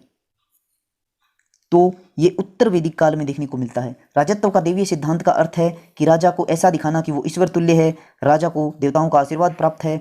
अगर हम मध्यकालीन भारत की बात करें तो वहाँ पर दिल्ली सल्तनत में 2 राजाओं का उल्लेख मिलता है जिन्होंने राजत्व के देवीय सिद्धांत का पालन किया। वो थे एक तो बलबन जिसने जिले इलाही की उपाधि ली, और एक था मोहम्मद बिन तुगलक जिसने कि अल सुल्तान जिले इलाही की उपाधि ली। यानी कि इन दोनों ने स्वयं को ईश्वर के तुल्य बताने की कोशिश की। उत्तर वैदिक काल में वाजपेयी यज्ञ का उद्देश्य क्या होता था? बताइए। तो देखिए, राज्याभिषेक इसका उद्देश्य नहीं था। राज्याभिषेक के लिए एक यज्ञ होता था जिसको कहा गया राजसूय यज्ञ। क्षेत्र विस्तार भी इसका उद्देश्य नहीं था, क्योंकि क्षेत्र विस्तार के लिए एक यज्ञ होता था, वो था अश्वमेध यज्ञ। तो जो वाजपेयी यज्ञ था इसका उद्देश्य था राजा को जनता से विशिष्ट दिखाना, यानी कि ऑप्शन सी, राजा की शक्तियों के, राजा में दिव्य शक्तियों के, जो देवताओं की शक्तियां हैं उनके आरोपण के लिए वाजपेयी यज्ञ होता था। अगला क्वेश्चन है, वैदिक सभ्यता में पूर्व के राजा को कौन सी उपाधि दी जाती थी या कौन सी उपाधि धारण करते थे? बताइए। तो उत्तर वैदिक काल में अलग अलग दिशाओं के राजा अलग अलग उपाधि धारण करते थे। जैसे उत्तर के राजा थे वो जो उपाधि लेते थे वो थी विराट की उपाधि, और दक्षिण के जो राजा थे वो भोज की उपाधि लेते थे। वहीं जो पूर्व के राजा थे वो सम्राट की उपाधि लेते थे, और पश्चिम के जो राजा थे वो सवराट की उपाधि लेते थे, और मध्य के राजा राजन की उपाधि लेते थे। तो अब देखिए आपसे क्या पूछा जा रहा है, पूर्व के राजा, तो इसका ऑप्शन ए है, सम्राट की उपाधि लेते थे। अगला क्वेश्चन है, उत्तर वैदिक काल में बलि के नियमित और अनिवार्य होने के क्या लाभ हुए, बताइए। तो इसके हम देखें तो पूर्व वैदिक काल में जो बलि थी यानी कि जो टैक्स था वो क्या था, स्वैच्छिक था, यानी कि उसमें इच्छा अनुसार आप टैक्स दे सकते थे। लेकिन उत्तर वैदिक काल आते आते बलि क्या हो गई, नियमित और अनिवार्य हो गई, अब टैक्स देना ही है। तो इससे व्यापार में कोई भी लाभ नहीं हुआ और ना ही मुद्रा का प्रचलन हुआ। व्यापार में लाभ तब होता अगर मुद्रा होती। तो मुद्रा का जो प्रचलन है वो हमें महाजनपद काल में सबसे पहले देखने को मिलेगा, आहत मुद्रा का जिक्र वहां पर आएगा। तो इससे एक ही लाभ हुआ, वो था प्रशासनिक अधिकारियों की नियुक्ति, और इन प्रशासनिक अधिकारियों को रत्नी या रत्नीन कहा गया। और शतपथ ब्राह्मण ग्रंथ में 12 रत्नीनों का उल्लेख मिलता है, यानी कि राजा सहित 12 रत्नीन थे। अगला क्वेश्चन है, द्विज में कौन से वर्ण को शामिल नहीं किया गया, बताइए। तो द्विज के दो बातें निकलकर सामने आती है। द्विज में यानी कि एक तो था जो दोबारा जन्म ले सकते थे, जिनका दोबारा जन्म होता था, और एक था उपनयन संस्कार। उपनयन संस्कार यानी कि जब बच्चा पढ़ाई के लिए गुरुकुल जाता था तो उपनयन संस्कार होता था। तो ऐसा माना जाता है कि ब्राह्मण, क्षत्रिय और वैश्य का उपनयन संस्कार यानी कि द्विज होता था, यानी इनका दोबारा जन्म होता था, और ये उपनयन संस्कार के अधिकारी थे। लेकिन शूद्र वर्ण को इसमें शामिल नहीं किया गया। तो द्विज में शामिल कौन सा वर्ण नहीं था, शूद्र। निम्नलिखित में से खालिस्तान उत्तर वैदिक काल की देन है। अब इस खालिस्तान को फिल कर कीजिए। तो 4 पुरुषार्थ की संकल्पना बिल्कुल सही है, आश्रम व्यवस्था बिल्कुल सही है, वर्ण व्यवस्था में जटिलता, हाँ वर्ण व्यवस्था में जटिलता आ गई थी, तो इसका ऑप्शन डी सही है, यानी कि चारों ही आंसर सही है। तो आज ये मैंने आपको बताया था कि जो आश्रम व्यवस्था थी उसमें 4 आश्रम हमें देखने को मिले थे। 4 आश्रम कौन से थे, जैसे कि ब्रह्मचर्य, गृहस्थ, वानप्रस्थ और संन्यास। इसके बारे में हमने देखा, ज्वालोपनिषद में आश्रम व्यवस्था का उल्लेख मिला था। अब ब्रह्मचर्य में क्या था, विद्या का अध्ययन करना, और मेनली हम देखें तो ज्ञान अर्जन करना और धर्म से संबंधित कार्य करना ब्रह्मचर्य में था। गृहस्थी में क्या था, संतान उत्पत्ति और धन से संबंधित कार्य, यानी कि अर्थ और काम से संबंधित बातें देखने को मिलती है। वानप्रस्थ में क्या था, जो भी आपने जीवन में अब तक किया उसका चिंतन करना, और वन में प्रस्थान करना। और संन्यास में क्या था कि भक्ति मार्ग को अपनाओ और सब कुछ ईश्वर पर छोड़ दो, भक्ति मार्ग अपनाओ। तो इन 4 बातों से क्या है, देखिए जो लास्ट के 2 आश्रम हैं इनसे क्या अर्थ निकल रहा है, चिंतन करना, भक्ति मार्ग, यानी कि ये सब कार्य जो किए जा रहे हैं वो मोक्ष प्राप्ति के लिए किए जा रहे हैं। तो यहाँ पर देखिए 4 पुरुषार्थ निकल गए। कौन से पुरुषार्थ, कि धर्म, अर्थ, काम और मोक्ष, इन्हीं को 4 पुरुषार्थ कहा गया है। तो 4 पुरुषार्थ जो है, 4 पुरुषार्थ चारों आश्रमों से निकले हैं, चारों आश्रमों से 4 पुरुषार्थ निकले हैं। तो ये ध्यान रखिए। तो ये हो गए धर्म, अर्थ, काम और मोक्ष। तो ये ऑप्शन डी इसका सही है। तो क्वेश्चन है, उत्तर वैदिक काल के दौरान कौन सा देवता आर्यों के लिए महत्वपूर्ण हो गया। 2 सेकंड का समय है, सोचिए। तो देखिए मैंने आपको बताया था कि पूर्व वैदिक काल में जो आर्य थे वो प्रकृतिवादी थे और बहुदेववाद में विश्वास करते थे। पुरुष प्रधान देवमंडल यहाँ पर देखने को मिलता है, और इंद्र जो थे वो सबसे महत्वपूर्ण देवता थे पूर्व वैदिक काल के आर्यों के। लेकिन उत्तर वैदिक काल आते आते धार्मिक कर्मकांड बढ़ने लगे, बड़े बड़े यज्ञ होने लगे, और इसी के साथ आर्यों के लिए अब महत्वपूर्ण देवता इंद्र नहीं रहे थे, अब महत्वपूर्ण देवता हो गए प्रजापति। तो इसका आंसर है प्रजापति, और प्रजापति को निर्माण का देवता माना गया है। अगला क्वेश्चन है, किस एक वर्ण को अन्यस्थ बलिकृत कहा गया है, सोचिए। तो देखिए बलिकृत का अर्थ है कि कर देने वाला, बलि का अर्थ था कर, तो यहाँ पर बलिकृत का अर्थ है कर देने वाला। और अन्यस्थ का जो अर्थ है वो है एकमात्र, यानी कि एकमात्र कौन सा ऐसा वर्ण था जो कर देता था। तो इसका आंसर है वैश्य। 4 वर्ण जो क्षत्रिय थे वो राज परिवार से संबंधित थे और युद्ध आदि लड़ने के कार्य करते थे, और ब्राह्मण जो थे वो मध्यस्थ की स्थिति में थे, वो क्षत्रियों और देवताओं के बीच एक कड़ी का कार्य करते थे, और जो यज्ञ आदि क्रिया को संपन्न करवाने के बदले में दान लेते थे, कर नहीं देते थे बल्कि दान लेते थे। तो क्षत्रिय और ब्राह्मण इस वजह से कर नहीं देते थे, शूद्र गरीबी में जीवन जीते थे इसलिए कर नहीं दे पाते थे, इसलिए एकमात्र जो वर्ण बचता है वो था वैश्य वर्ण, और सारे कर का जो बोझ था उस समय वैश्य वर्ण पर था। अगला क्वेश्चन है, निम्नलिखित में से कौन सा काल भारत में प्रथम ग्रामीण सभ्यता का काल था, बताइए।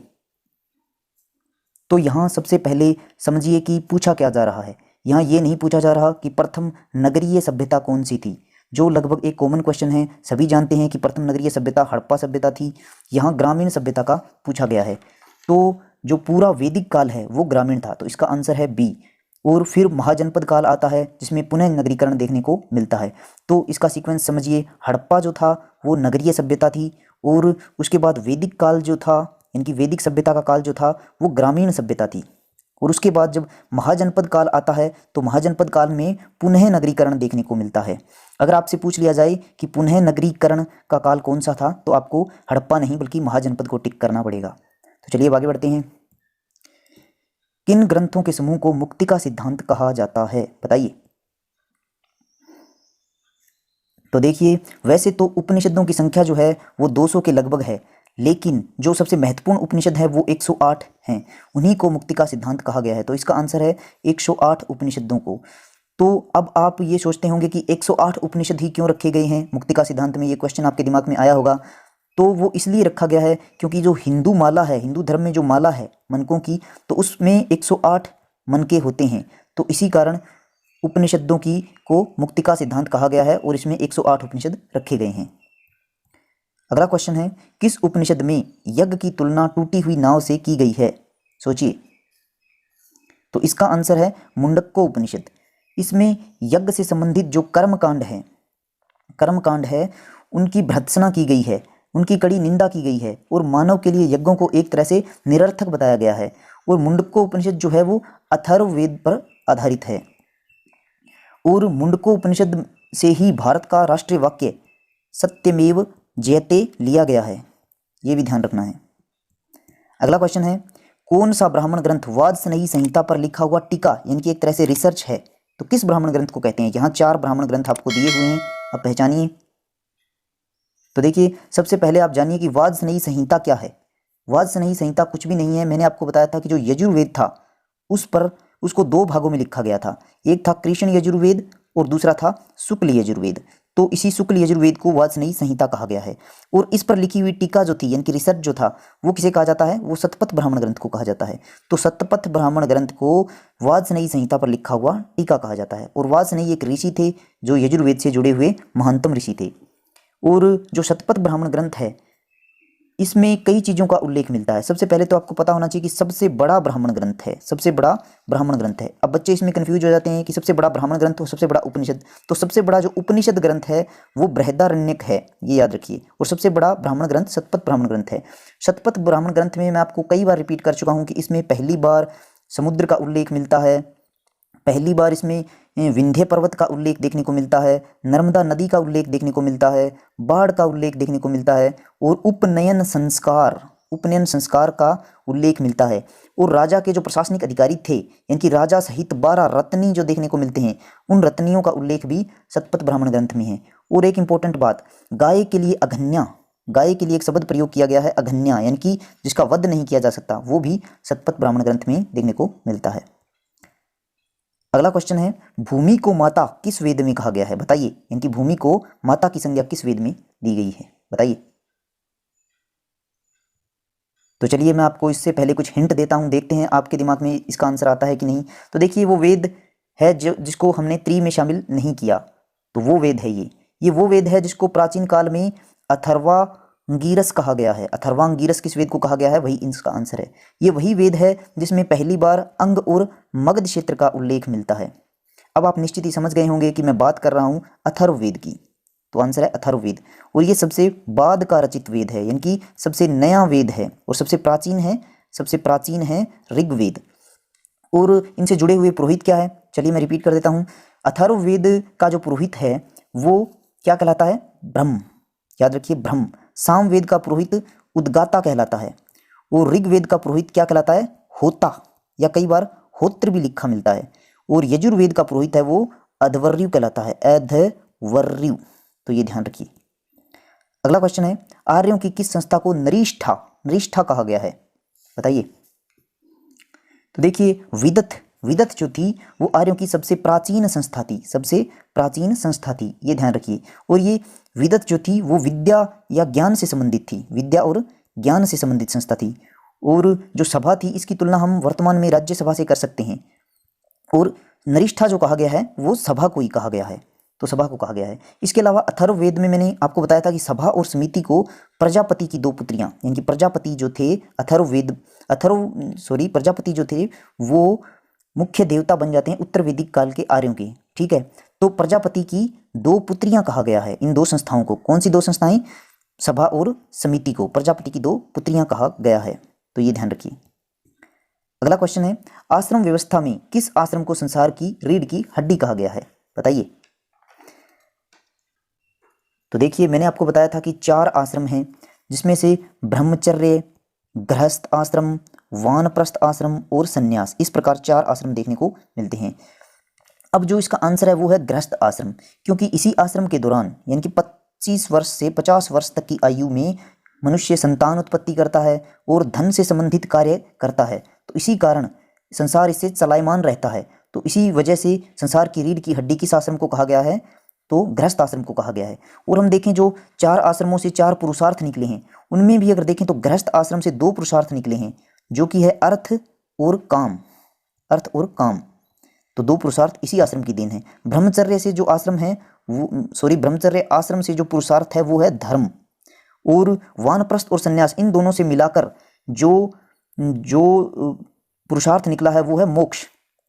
तो मोक्ष पुरुषार्थ जो है वो वानप्रस्थ और संन्यास आश्रम की देन है। गृहस्थ आश्रम से जो अर्थ और काम 2 पुरुषार्थ निकले हैं, और ब्रह्मचर्य से धर्म जो पुरुषार्थ है वो निकला है। तो 4 पुरुषार्थ कौन से हो गए? धर्म, अर्थ, काम और मोक्ष। आगे बढ़ते हैं। उत्तर वैदिक काल में वर्ण व्यवस्था किस पर आधारित थी? बताइए। क्या कर्म पर आधारित थी, या रंग पर, या जन्म पर, या योग्यता पर? तो देखिए पूर्व वैदिक काल में हमने देखा था कि जो ऋग्वेद था उसके 10वें मंडल में एक सूक्त था पुरुष सूक्त। तो पुरुष सूक्त में क्या था? सबसे पहले हमें वर्ण व्यवस्था का उल्लेख मिलता है, और इसमें मात्र उल्लेख ही मिलता है। तो वैदिक काल जो था यानी कि ऋग्वेदिक काल था या पूर्व वैदिक काल था, उसमें वर्ण व्यवस्था जो थी वो कर्म पर आधारित थी, यानी कि जो व्यक्ति जैसा कर्म कर रहा था उसको वही वर्ण का माना गया। जैसे कोई ज्ञान से संबंधित कार्य कर रहा था तो वो ब्राह्मण हो गया, जैसे कोई रक्षा से संबंधित कार्य कर रहा था वो क्षत्रिय हो गया, व्यापार कर रहा था तो वो वैश्य हो गया। लेकिन जब उत्तर वैदिक काल शुरू हो जाता है ऋग्वेदिक काल के बाद, तो ये स्थिति उलट जाती है। इसमें वर्ण व्यवस्था को वैसा ही मान लिया जैसा कि व्यक्ति का जन्म जिस वर्ण में हो गया वही उसका वही उसको कार्य करना पड़ेगा। अगर कोई व्यक्ति ब्राह्मण के घर पैदा हुआ है तो उसका जो पुत्र है वो ब्राह्मण का ही कार्य करेगा, ये निश्चित हो गया। अगर कोई शूद्र है और वो ब्राह्मण का कार्य करना चाहता है तो नहीं कर सकता, यानी कि जन्म पर आधारित हो गई। उत्तर वैदिक काल में जो वर्ण व्यवस्था थी वो जन्म पर आधारित हो गई, कर्म पर आधारित नहीं रही थी। तो ये ध्यान रखिए, अगर पूर्व वैदिक काल यहाँ पूछा जाता तो वो होता कर्म पर आधारित, लेकिन उत्तर वैदिक काल में जन्म पर आधारित हो गई वर्ण व्यवस्था। अगला क्वेश्चन है, आधुनिक प्रेम विवाह वैदिक काल में किस नाम से जाना जाता था? बताइए। तो देखिए सबसे पहले आपको बता दूं कि जो वैदिक काल था उसमें 8 प्रकार के विवाह प्रचलन में थे। 8 प्रकार के विवाह, आपको 8 के 8 याद नहीं रखने, बस इतना याद रखिए कि 8 प्रकार के विवाह होते थे। जैसे प्रजापत्य विवाह, आरस विवाह, देव विवाह, ब्रह्म विवाह, और 4 विवाह निम्न श्रेणी के थे, जैसे गंधर्व विवाह, आसुर विवाह, राक्षस विवाह और पिशाच विवाह। तो यहाँ पर आपका आंसर जो है वो बी है, गंधर्व विवाह। और ये जो गंधर्व विवाह है वो निम्न श्रेणी के विवाह में आता है, निम्न श्रेणी का विवाह। कई बार ये क्वेश्चन बन जाता है कि दहेज प्रथा के लिए कौन सा विवाह जिम्मेवार है, तो वो आर्ष विवाह है, दहेज के लिए जिम्मेवार, दहेज प्रथा के लिए। और कई बार पूछ लिया जाता है कि सबसे निम्न श्रेणी का विवाह कौन सा है, तो वो पिशाच विवाह है, सबसे निम्न श्रेणी, क्योंकि इसमें बलपूर्वक कन्या के शरीर पर अधिकार किया जाता था। तो अगला क्वेश्चन देखिए, वैदिक काल में हल से बनी रेखाएं क्या कहलाती थी? बताइए। तो मैंने आपको 2 प्रकार के हल बताए थे। एक था लांगल, ये एक हल है जो कि लकड़ी का बना था, और कब प्रचलन में था ये पूर्व वैदिक काल में, यानी कि ऋग्वेदिक काल में। और जब समय बीतता है तो लोहे की खोज होती है, तो उस समय जो हल आता है वो है प्रवरिवम। और ये हल कैसा था? ये लोहे का बना था, लोहे का बना था और लकड़ी के मुकाबले ज़्यादा ये इफिशियंट था। और अब जो हमारा क्वेश्चन है कि हल से जो रेखा बनती थी भूमि पर, उसको जो आर्य थे वो क्या कहते थे? तो वो उसको सीता कहते थे। तो इसका आंसर है सीता। और किवाश क्या होता था? ये वो व्यक्ति होता था जो हल को चलाता था, इनकी हल को चलाने वाला व्यक्ति किवाश कहलाता था। अगला क्वेश्चन है, राजा की रत्नीनों में राजा का मित्र या संदेशवाहक, इसको विदूषक भी कहते हैं, विदूषक। तो ये विदूषक क्या कहलाता था? बताइए। तो देखिए राजा सहित 12 रत्नीनों का उल्लेख हमें सतपथ ब्राह्मण ग्रंथ में सबसे पहले देखने को मिलता है। तो राजा को अगर छोड़ दें तो जो 11 रत्नीन थे उनमें से जो राजा का मित्र या संदेशवाहक या विदूषक होता था उसको पालागल कहा जाता था, पालागल। इसके अलावा हम देखें अक्षवाप कौन था, तो अक्षवाप वो रत्नीन होता था जो राजा चौपड़ पासा खेलते समय राजा का प्रमुख सहयोगी होता था और ये पासा विभाग का अध्यक्ष होता था। पासा विभाग का अध्यक्ष यानी कि जो मनोरंजन का कार्य था राजा का उसमें ये एक अध्यक्ष था। गोवी कर्तन कौन था, तो नाम से थोड़ा आपको आइडिया लग गया होगा कि ये वो रत्नीन था जो गाय विभाग से संबंधित था, यानी कि गायों से संबंधित जो विभाग था उसकी देखरेख करता था। भागदूग ये जो था वो राजस्व एकत्र करता था और इसका ट्रिक मैंने आपको बताया था कि जो कर इकट्ठा करने के लिए आपको पता है काफ़ी भागदौड़ करनी पड़ती है, तो भागदूग भागदौड़, तो इससे रिलेट कीजिए इसको, तो ये राजस्व एकत्र करता था। इसके अलावा संग्रहिता जो होता था, संग्रहिता जो होता था वो क्या करता था, कोषाध्यक्ष था, कोषाध्यक्ष, इनकी जो कर इकट्ठा हो गया उसके कोष का अध्यक्ष। कितना पैसा कहाँ, पैसा तो था नहीं उस समय, लेकिन जो भी था कोषाध्यक्ष में जो अनाज वगैरह आता था तो उसका अध्यक्ष कहलाता था संग्रहिता। तो ये भी ध्यान रखिए, वागदूग और संग्रहिता इंपॉर्टेंट है। अकाल के समय वर्षा हेतु कौन सा यज्ञ किया जाता था, बताइए कौन सा यज्ञ होता था। तो देखिए अश्वमेध यज्ञ जो था वो क्षेत्र विस्तार के लिए होता था, यानी कि राजा को अपना जब क्षेत्र बढ़ाना होता था, किसी दूसरे क्षेत्र पर कब्जा करना होता था तो ये यज्ञ होता था क्षेत्र विस्तार के लिए। और इसके बाद जो राजा था वो महाराजा धीराज की उपाधि धारण करते थे, यानी कि जैसे ही अश्वमेध यज्ञ समाप्त हुआ तो राजा महाराजा धीराज की उपाधि लेता था।